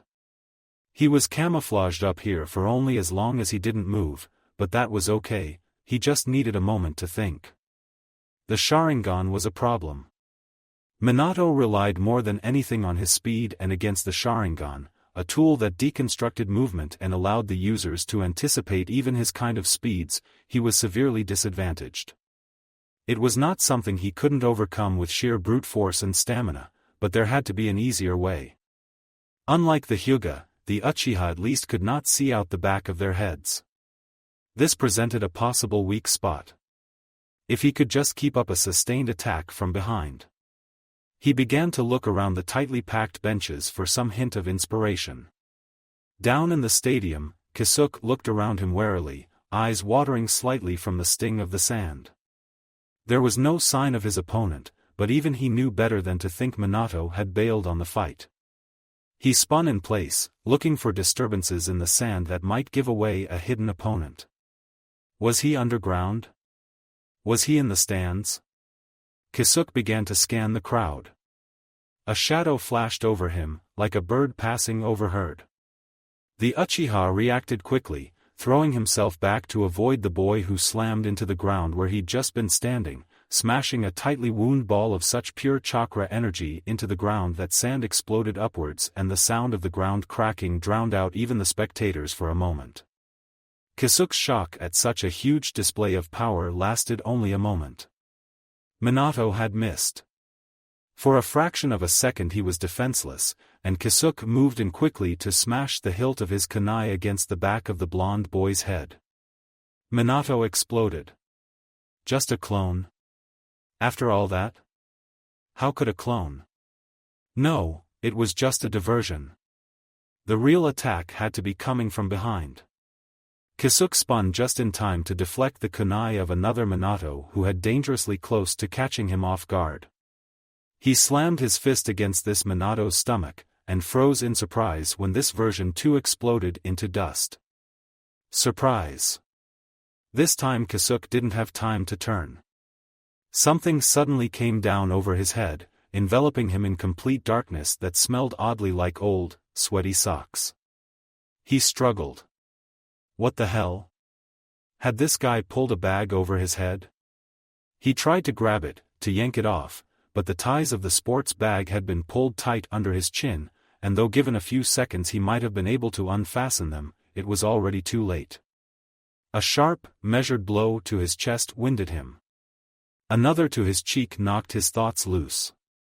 His legs were swept out from underneath him, and in those vital few seconds, he was already on his back, unable to comprehend more than the fact that, had this been a real fight, he would be dead now. The examiner's whistle pierced the air in 3 short blasts, signaling the fight was over. Minato straightened with a whoosh of a sigh and rolled his shoulders. That had nearly been a close one. For a moment there he'd thought Kasuke would surely notice him hiding there in the dust of the first clone, within the crack in the ground he'd opened up.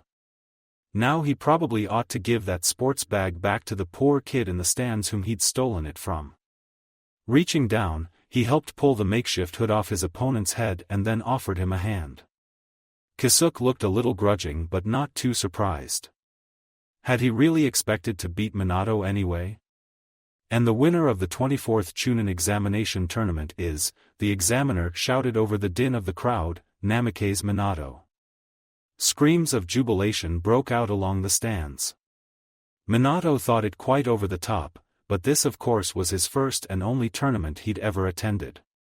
For the spectators, many of whom had seen all 24 tournaments, few had ever seen a boy so advanced and impressive as this, and what they saw in his victory was a hope to see the end of the war.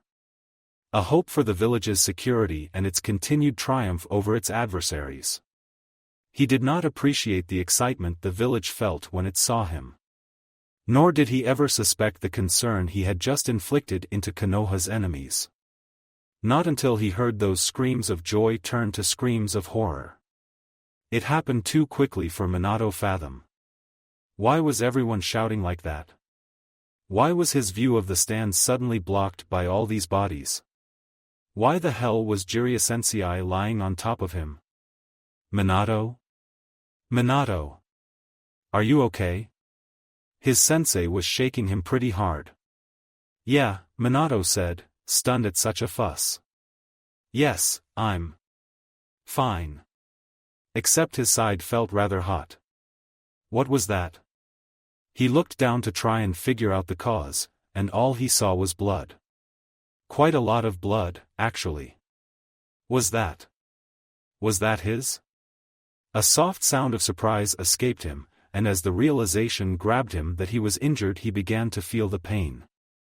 It crept up on him slowly, unstoppably, growing worse until he could hardly breathe.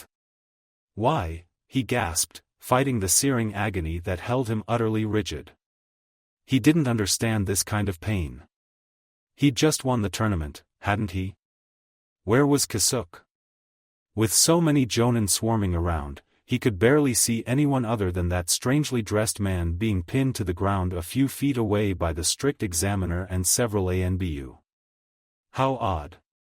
They were all shouting at this man and wrenching his arms pretty hard behind his back. Was it even a man?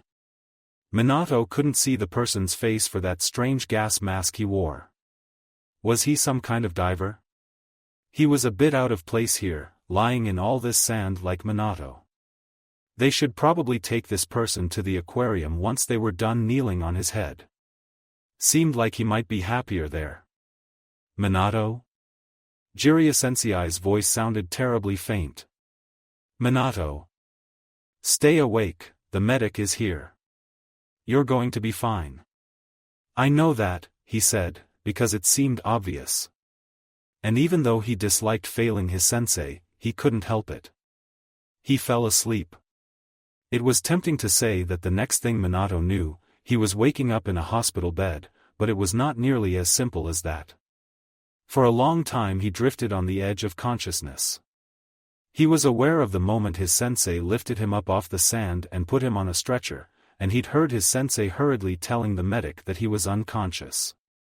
Minato remembered thinking this wasn't really true. He was perfectly conscious, he just couldn't seem to be bothered opening his eyes or responding to all the irritating people who kept calling his name and shaking him when all he wanted to do was sleep. Then after that he was aware of lying in a bright room as lots of very professional-sounding people continued to paw at him, taking off his clothes and attaching things to him that he didn't care about. He remembered the needle going into his hand, a prick of pain that barely registered compared to the gaping hole in his side, and then for a long time there was nothing but blissful darkness. Apparently they had finally respected his wishes to sleep. Not much penetrated that darkness. The low murmur of a medic's voice here. A flash of light in his eyes there. At one point he recalled rousing and feeling something uncomfortable pressing down on his face, and he'd lethargically struggled to push it off. Then a softly spoken woman had appeared some unknown time later to gently scold him and right the oxygen mask once more and then left him. When the cotton wool wrapped around his brain finally began to fall away, Minato sort of wished it hadn't.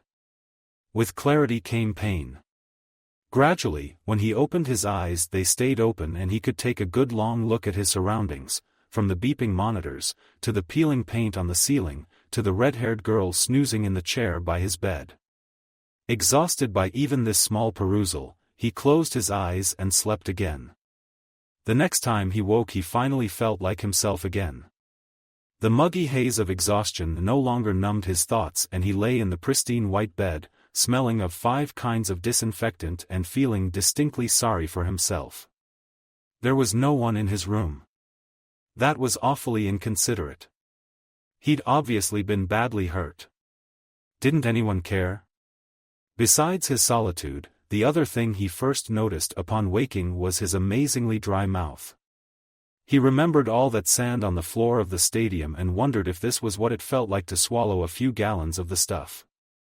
He looked around for some help and saw a jug of water and an empty glass on the nightstand. That would probably do. Now if only he could get his shaky hands to cooperate and grab that heavy jug without making a catastrophic mess. The door creaked open and Kushina walked in, stifling a yawn. "What are you doing?" she asked, seeing him engaged in battle with the water jug. "Want me to do that?" He sagged back to the bed, because that was far easier. Some unseen stitches in his side were aching like hell now and he was only too happy to let Kushina pick up the jug and pour him a fresh glass of gloriously clear water. He licked his dry lips at the sight. "The medic said you have to drink it slowly," she warned him as she handed him the glass, and she had to wrap her fingers over his to make sure he didn't drop it as he took his first grateful sip in what felt like a year. "How are you feeling?" she asked after his parched sigh of relief. So far Kushina didn't seem all that surprised to see he was awake and making a nuisance of himself. She didn't give him wide watery eyes either as if she was even remotely worried about him. This was reassuring. "Okay, I guess," he said vaguely. He didn't feel great, but his level of discomfort seemed appropriate for the injury he'd sustained, so he couldn't complain. "Do you remember what happened?" Kushina asked curiously. He nodded slightly. There were obviously a lot of gaps in his memory and his understanding of what had happened, but he didn't feel too concerned about chasing up details right then. "Why are you here?" he asked instead. Kushina just looked at him and shrugged. He wondered if he'd made that sound like she should be somewhere else. "Were you worried about me?" he asked. "No." She scowled like he'd said something lewd. "Where's Jiraiya-sensei?" Kushina looked sideways, mouth twisting awkwardly. "He's gone," she said. "They sent him out yesterday, they sent a lot of people out yesterday. He said, sorry he couldn't stick around to wish you congratulations when you woke up, but it was kind of urgent. Congratulations, he echoed. For what? Landing himself in hospital? For passing the Chunin exam, she supplied. Oh. He thought. How expected. He looked up at Kushina's closed expression and tentatively asked, did you? No, she said shortly, and scowled again like this was his fault. And it probably was. It was actually kind of lucky you were hospitalized, or they would have sent you out too. They've already deployed everyone else who passed, Uchiha Kisuke, the Hyuga twins, Chi-Chi, Akimichi, Nara, and Yamanaka. Wait. What? Minato wheezed. Deployed where? Why so soon? We're at war with the Rain Country now, she said with a shrug, as if this was inevitable. Almost every Chunin and Jonin in the village has gone to fight. How long have I been asleep? He demanded. Since when were we at war with the Rain Country? Kushina raised her eyebrows at him. Since. They tried to have you assassinated, she said slowly. Duh. I thought you said you remembered. He definitely didn't remember that bit. I know I got hurt. I thought it was an accident. She gave him a slightly pitying look. You're so naive, she sighed. You just stood there like a lemming and this guy in a weird mask came out of nowhere. Everyone thought you were dead.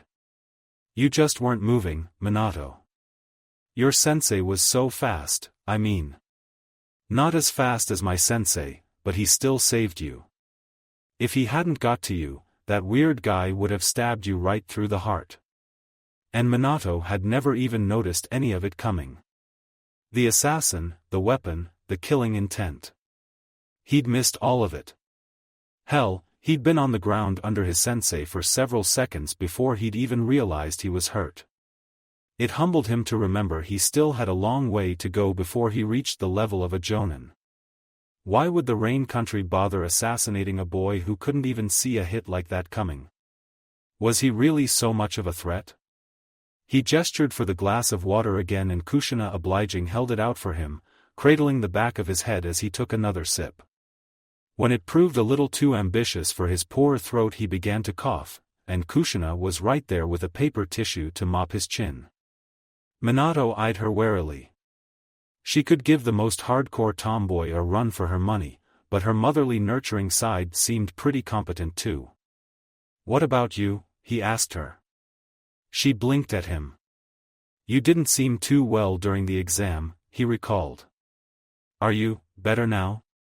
Minato was discovering he quite liked making Kushina go red, especially when she couldn't hit him. A gentleman shouldn't ask a lady about such things, she muttered. Okay. He didn't really understand all the secrecy about this topic. Even his sensei had been unfortunately vague when Minato had asked him what this period of business was, and the best reply he'd got was that it was a thing that happened to most girls once a month, during which time they became unstoppable killing machines. If that was true, Minato had been very fortunate indeed to escape with his life, but it was most likely that his sensei was doing his usual thing of masking discomfort with humor. He didn't want to ask Kushina straight out either, since she tended to mask her discomfort with violence, and even if he was hospitalized right now he didn't want to push his luck. Maybe once he got out he'd go find a book about it or something. Still, he said. You're okay now, right? She smiled ever so slightly. Yes. Thank you.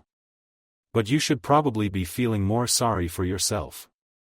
I am, he assured her. Because it seems you're the only one who bothered to visit me. Oh, I wasn't the only one, she said quickly. Your dad came by. At least I think he was your dad. A cold sensation swooped through his stomach at this news. It was even more chilling to hear than the news that he'd single-handedly started a war.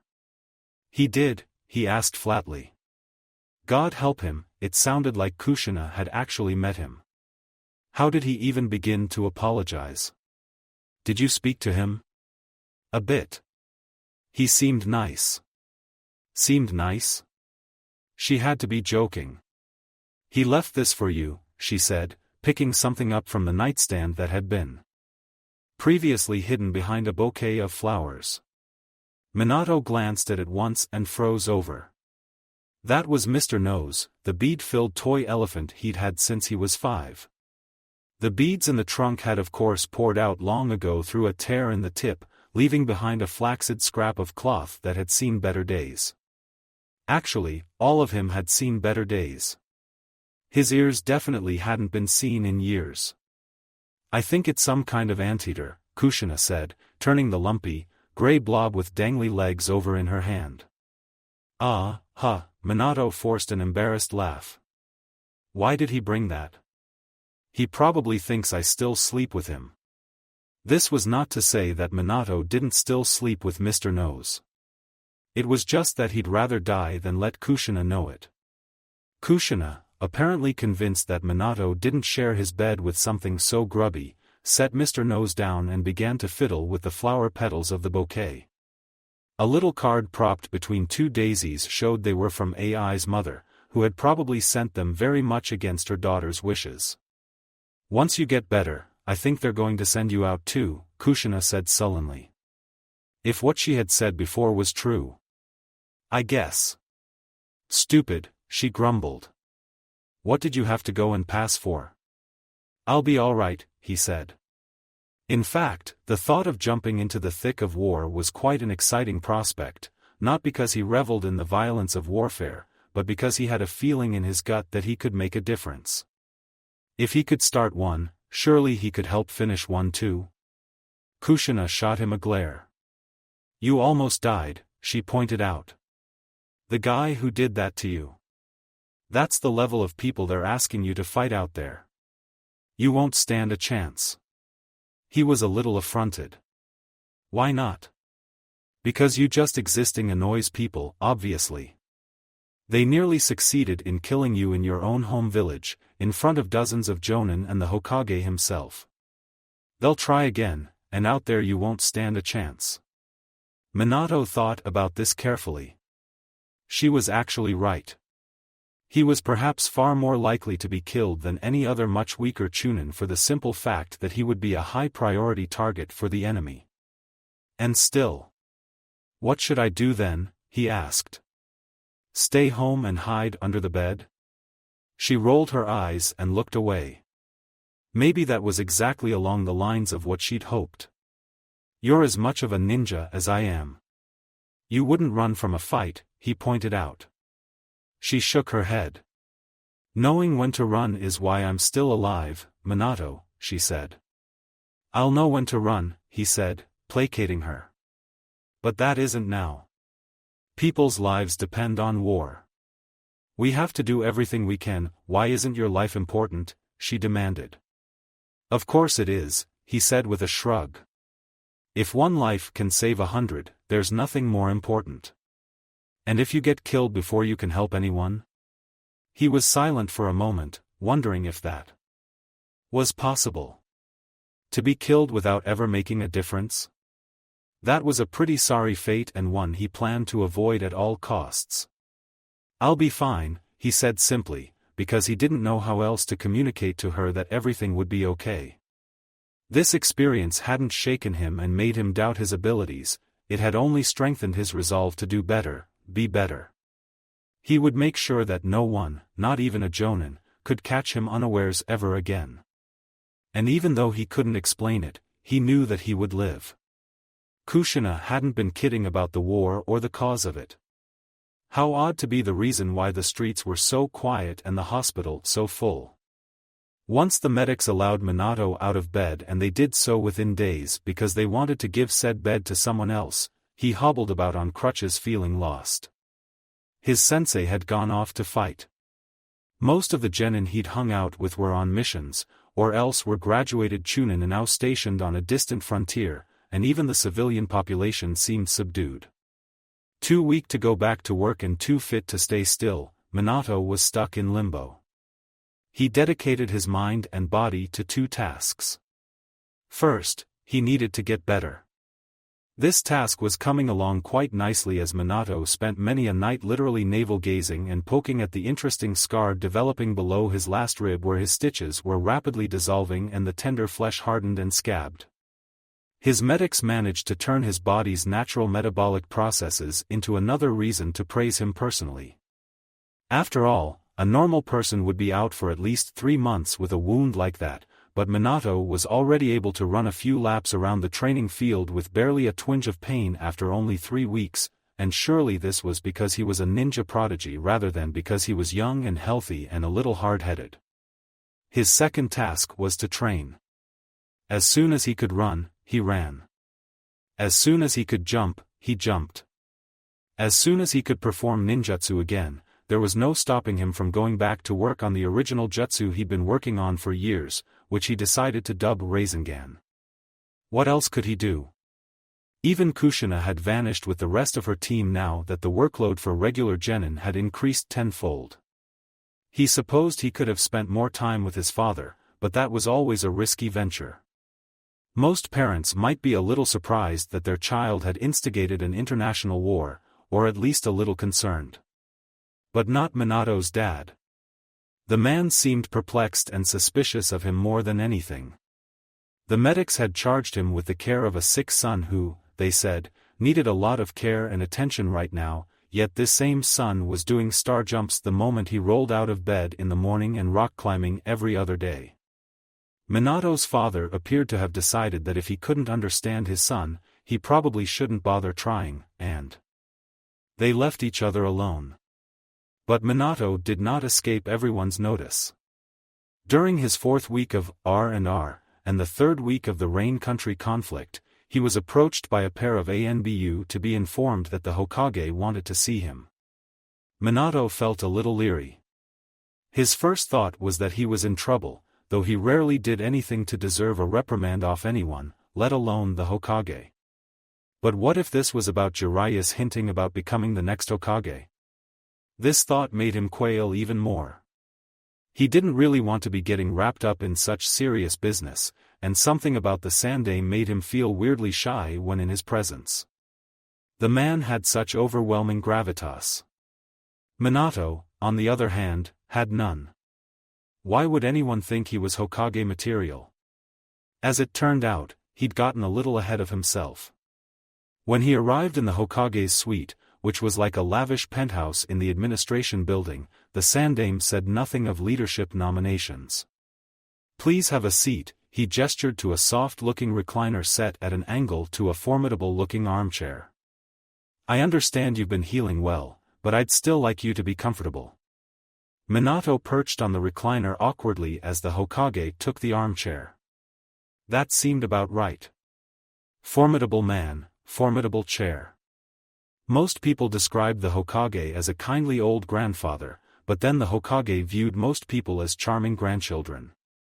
It was Minato he viewed differently, as a potential successor that needed vetted and guiding, so it was Minato who saw another side to the man, the one who, unbeknownst to children like him, was tired and jaded by dealing with would-be usurpers and secessionists and friends who smiled to his face and whispered mutinous words behind his back. In his eyes, Minato could grow up to be just another power-hungry dog snapping at his heels, eager to push him into his grave, or the greatest hope the world had for peace. So Minato wasn't being totally paranoid when he thought the Hokage's stare was a little too intense to be comfortable.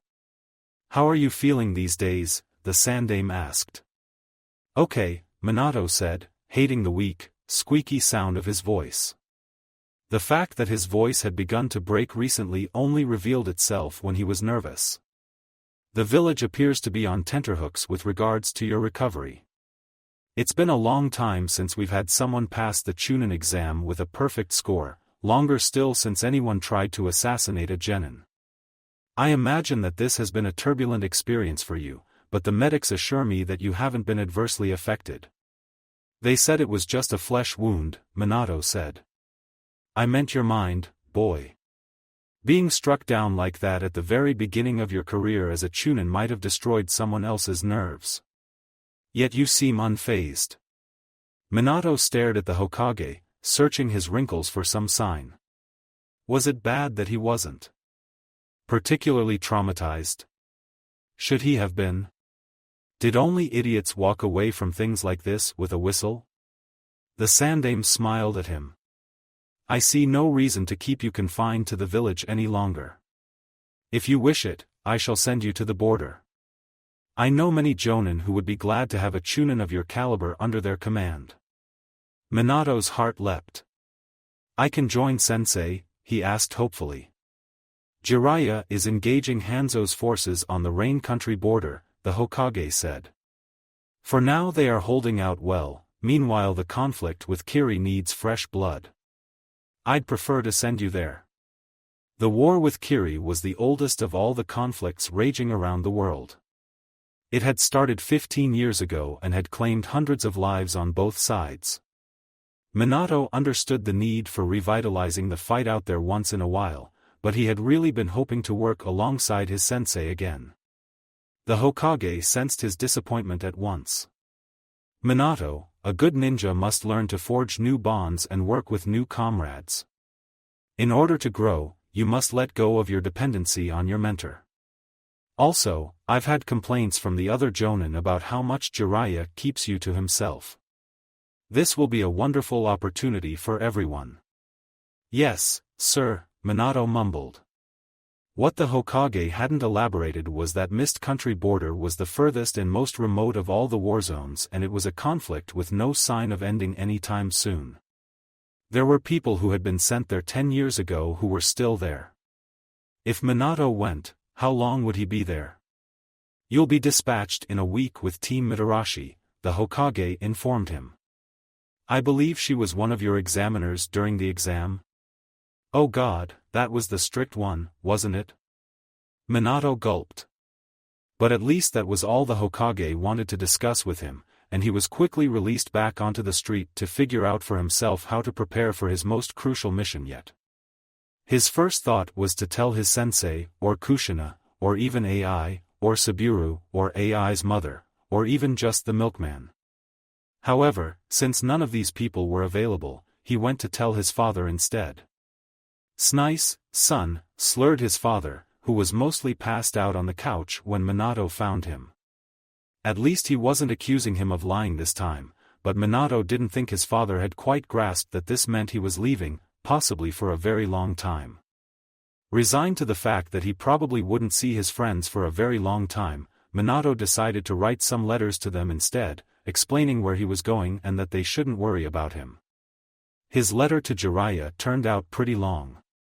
To AI and Saburo, it was more like a brief note of courtesy. To Kushina. Well, he couldn't really think what to say to Kushina. Knowing full well of her opposition to him being called up, it was hard to frame his mission in a positive light. Besides, he felt strangely self-conscious.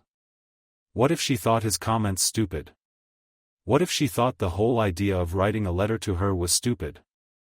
In the end, Minato didn't manage to come up with anything. Perhaps he would write once he was at the border where there would be all the time in the world to sit around and think of things to say to this girl. How irritating that it should be this hard to write a letter to this one particular person. No one else made him feel quite so much like a bumbling idiot as Kushina did, and she wasn't even in the village. How was that fair? It turned out, however, that he needn't have given himself a headache over the matter, as the day before he was scheduled to leave, Kushina returned with her team. When Minato heard Hatake Sakumo was back in the village and at the hospital, he dropped everything he was doing, all the scrolls and weapons he was packing into a large rucksack, and raced over. This was not because he had any particular desire to see Hatake Sakumo, but because he knew that if her sensei was back, then Kushina would surely be back too. The man in question was standing in the immediate foyer, standing with a group of senior-looking medics, one of which was talking in that slow explanatory way that meant something serious was going on. Minato hesitated. He didn't want to interrupt anything important, and he still had some lingering wariness of Kushina's teacher left over from the academy days when the children had talked about which Jonin teachers they wanted to be placed with, and most decided Hatake was far too fierce for their liking. So with great trepidation, Minato approached. Excuse me. Hatake-sensei? The speaking medic was the one who noticed him first, and only when he stopped talking did the white-haired man turn to look at him, as if looking for the source of the interruption instead of recognizing he was being addressed. It probably took a lot of work to become that frosty. Minato didn't know what he'd done to offend Hatake Sakumo, but there was no running away now. Under that horrible blank stare, he somehow managed to fire his inquiry. Kushina. I mean, do you know where she is? After a painfully long pause, like he wanted Minato to suffer, the Jonin finally pointed. Room 45, he said. Minato took a sharp breath. Did she get hurt? Hatake Tsukumo shook his head slowly, no, and turned back to the medic, interruption resolved and over with. Minato quickly slithered away, quite glad that was over, and hurried on down the corridor that had been pointed out.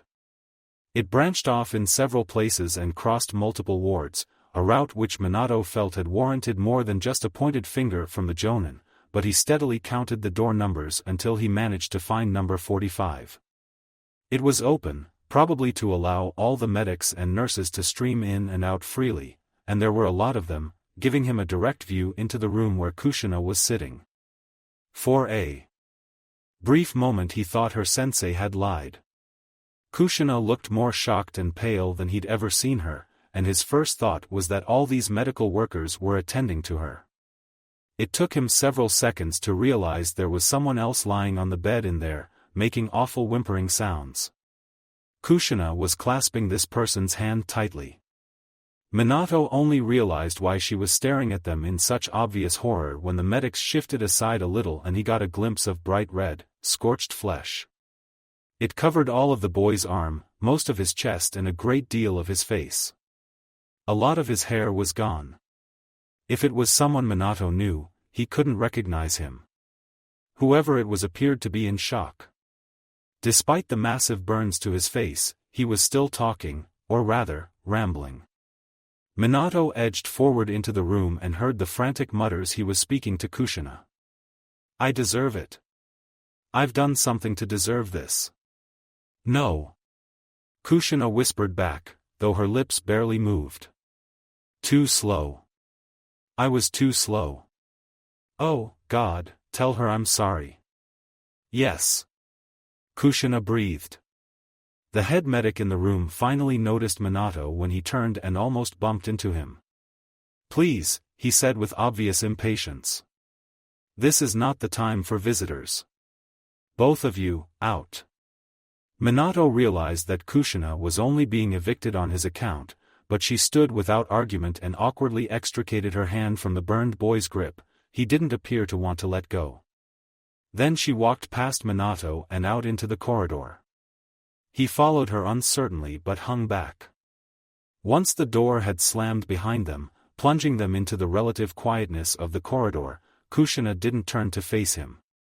It looked like she was pressing the heels of her palms against her eyes. Who was that? Minato asked quietly. Big J. Big J? Minato spun with disbelief to look at the door as if he might be able to see through it and catch another glimpse of the patient. But he knew what he'd seen, and nothing about that boy had looked like Big J, who was so named because he was a tall, very round-faced Chunin, or at least he had been when he'd left to fight in the war a year ago. The boy in that bed had been as thin as a rake. Most importantly. I thought you didn't like Big J, he said. Last he'd heard, Kushina had even broken this guy's arm. As far as bullies went, he was the worst. I hate him, Kushina said emphatically, brushing away something from her face that were probably tears. Then why, he was crying for his mother, she said shortly. Minato thought there had to be more to it than that, but when Kushina said nothing else, he wondered if it really was all there needed to be. Perhaps Kushina was too kind-hearted to turn her back on even her most loathsome of bullies when he needed help. I'm sure he'll be okay, Minato said, since Kushina seemed unusually upset over this. What happened? She sniffed loudly and finally turned to face him. Puffy. Pink speckles surrounded her suspiciously damp eyes, but the effect wasn't particularly unflattering in Minato's opinion.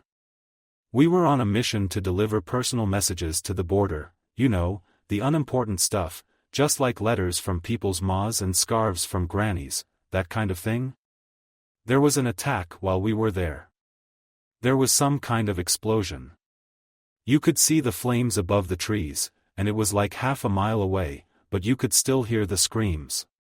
Big J was brought back to the camp like that. The other 3 died right there when we were strapping them to the stretchers. The only one we managed to bring back alive was J. Oh.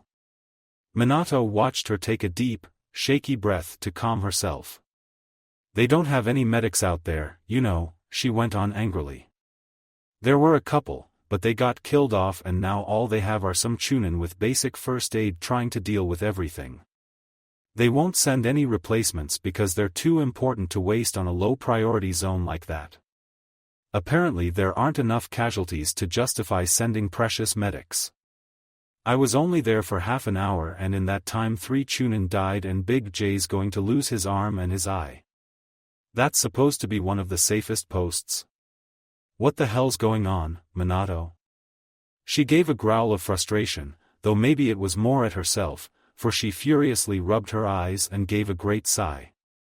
I'm alright, I just can't stand it when boys cry. It gets me right here, she said impatiently, pointing to her chest. These wars are just so stupid. Why can't everyone just stay home and stop picking fights with each other? This put Minato in a very awkward situation. He had sought her to tell her he was finally fit enough to be dispatched in the hopes that she would share his excitement, but that didn't seem so appropriate anymore. Not when she'd just witnessed so much death and disfigurement of others who'd been sent out. So what did you want? She asked bluntly, probably because he didn't usually seek her out unless he had something to say. He was now left struggling for a new reason. But he'd have to tell her at some point. He couldn't just disappear tomorrow without ever having said goodbye. He began slowly. I'm leaving. She blinked at him slowly. Where? He could tell she already knew, for a stillness had come over her that froze the air between them. The Kiri border. Things aren't, going so well down there, so they want to send fresh blood. That's probably what they'll get too, she retorted.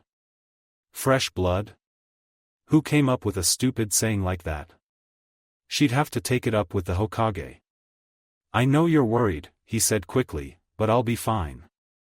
Didn't you see Big J? She pointed at said boy's room. Did he look fine to you? I think I'll manage better than that, he said with a shrug. Although accidents happen to the best of ninja, Big J was by no means anywhere near to being the best. So what? She demanded. You think your life is the only thing someone can lose out there? His eyes darted over her face, confused. What else was there? If he lost any of his equipment, he could always send off for some more or borrow someone else's, or plunder an enemy's supplies. Any other materials were superfluous. You don't have a clue what I'm talking about, do you? She said. You think it's all fun and games. And then you become like Big J, who lost it even before the attack. Lost what? Minato asked. Kushina gestured emphatically. It. Okay. He wasn't sure what she meant. War changes people, Minato, she exclaimed. It ruins them. Well, what are you shouting at me for? He said, feeling intensely gotten at for something that wasn't even his fault. I have a duty and I can't refuse it. I don't want to refuse. And why should it change me for the worse? Because you're already so damn perfect, any change would be for the worse. She said it sarcastically, but she still grew hot in the face. Compliments apparently didn't come easy to her, even the ones she didn't mean. I can't help what I've been ordered to do, he went on. What would you prefer I do? Betray the village that trained me when they need me the most? Maybe you should, she answered petulantly. He stared at her. I can't believe you'd say that. Loyalty to your village is. It's everything. Konoha isn't my village, she said fiercely. How can you still believe that after all this? Whirlpool never got involved in these wars. We bothered no 1 inch, because you were too busy fighting yourselves, he pointed out. You had people who gave up on loyalty and they destroyed everything. You can't hold your village up as the example when it tore itself apart. Fine, she snarled. Go get yourself blown up for all I care. I won't miss you. She shoved past him, stomping away down the corridor. Minato watched her incredulously. Then why did you take the exam if you hate war so much? He called. You knew they'd have sent you out with me if you'd passed. Then at least we would have been together, she shouted over her shoulder. But forget it. I was stupid to think you might need me, not as stupid as you though. And then she was gone. Minato hung around a little longer to wait for any news on Big J's prognosis, but eventually he had to return home to finish packing and organizing all the belongings he would have to leave behind.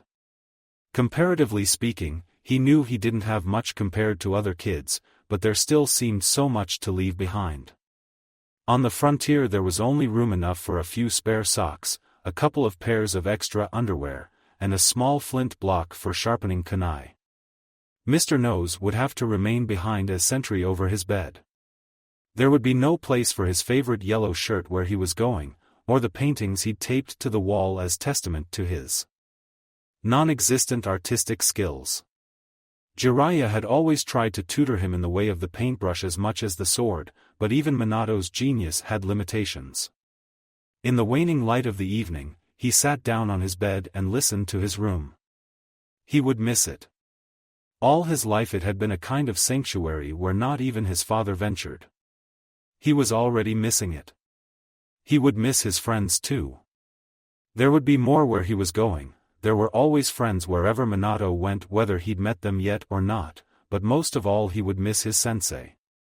Few people were irreplaceable in his life, and his sensei's absence would be an aching hole in his chest for quite some time. So perhaps the Hokage was right? He couldn't cling to Jiraiya forever. At some point he had to grow up. And then he would miss Kushina. She couldn't claim to be so worried about him that she'd entered the Chunin exam for the sole purpose of keeping him company, and then turn around and say she wouldn't miss him. That didn't square. But trust her to be the one thing that made him feel bad about leaving.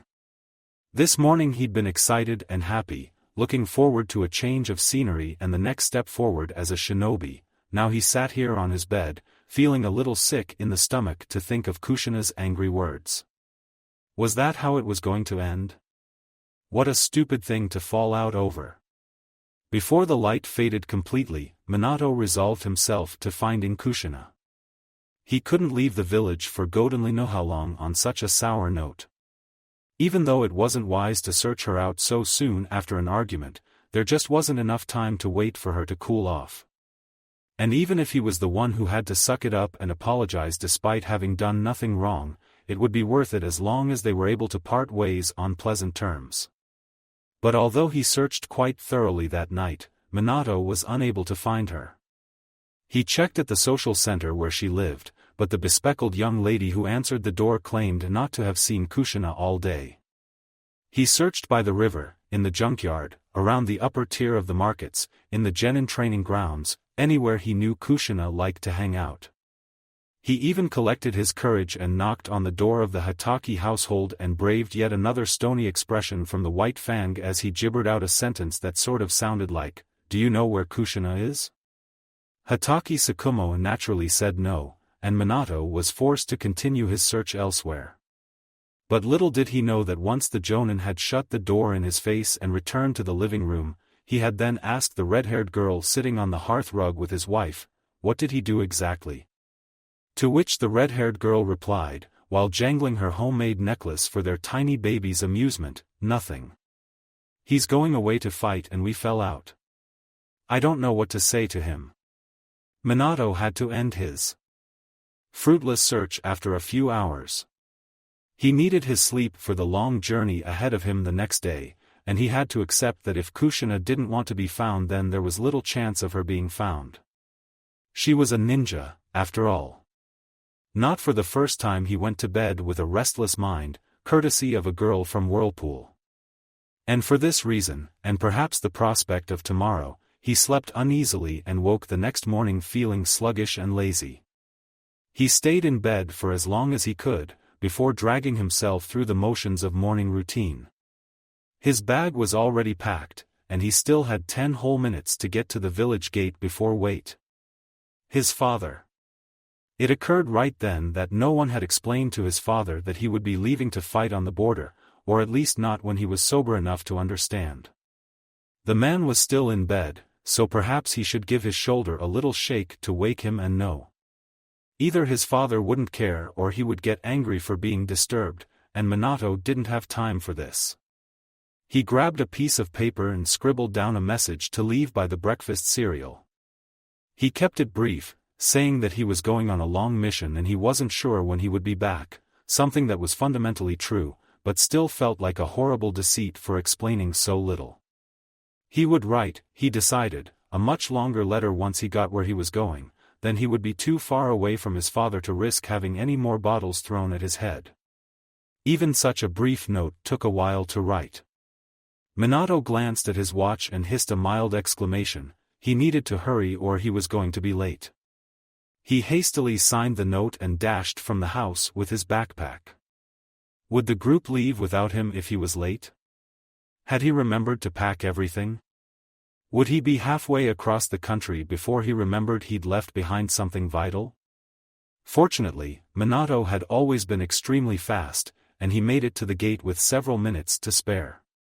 The leaving party was already there, waiting for him. "Ah, here comes our star player at last," said his former examiner, Mitarashi Junko, who was most likely their leader for this journey. "Do you have everything?" "Yes, sir," he piped obediently. "All right then," she said. "I'll give you a minute to say your goodbyes and then we move out." "Goodbyes?" he repeated. The Jonin nodded to something behind him. "She's been waiting for you, I think." Minato jerked around in surprise. Kushina was standing by a grassy verge, looking distinctly displeased and awkward. She was keeping her distance. She had never liked big crowds of people and hated to approach him around others. Yet here she was, braving her dislike of human beings to see him off. Or, perhaps, shout at him some more, judging by her expression. Minato went over to her a little warily, glad at least that she had come out of hiding, even if it was at the last possible minute. He opened his mouth, ready to apologize for any cruel things he'd said about her village, but Kushina beat him to it. "I'm sorry," she blurted. Before. "I didn't mean to say those things yesterday. I was just upset because of Big J, you know?" "I know," he said slowly, trying to recover from his shock. Was this the first time Kushina had ever apologized for anything, ever? "Also, I really don't want you to go," she said, fisting her hands in her pockets and glaring off to the side. "That upset me too." "I have to, I know." "I know you have to," she snapped. "I'm just telling you I don't like it. I don't want you to go. I don't want you to get hurt again or change or anything." "I won't get hurt," he promised. "And I won't change." "You might," she said stubbornly. "What about you?" he asked. "What am I supposed to do if you get hurt or you change while I'm gone?" She looked shocked. "That'll never happen," she said. "I'll be the same forever. And you'll get bored of me after you go out there and have exciting adventures and meet more exciting girls." "Girls? Why girls?" "Okay. Boys then," she gasped in exasperation. "Does it matter? You're leaving me behind either way." He understood how she felt. He felt like he was leaving a lot of things behind this week, and Kushina was one of them. "I'll write to you," he said. "Every week." Kushina considered this offer with narrowed eyes, as if scrutinizing it for loopholes. "Okay," she said slowly.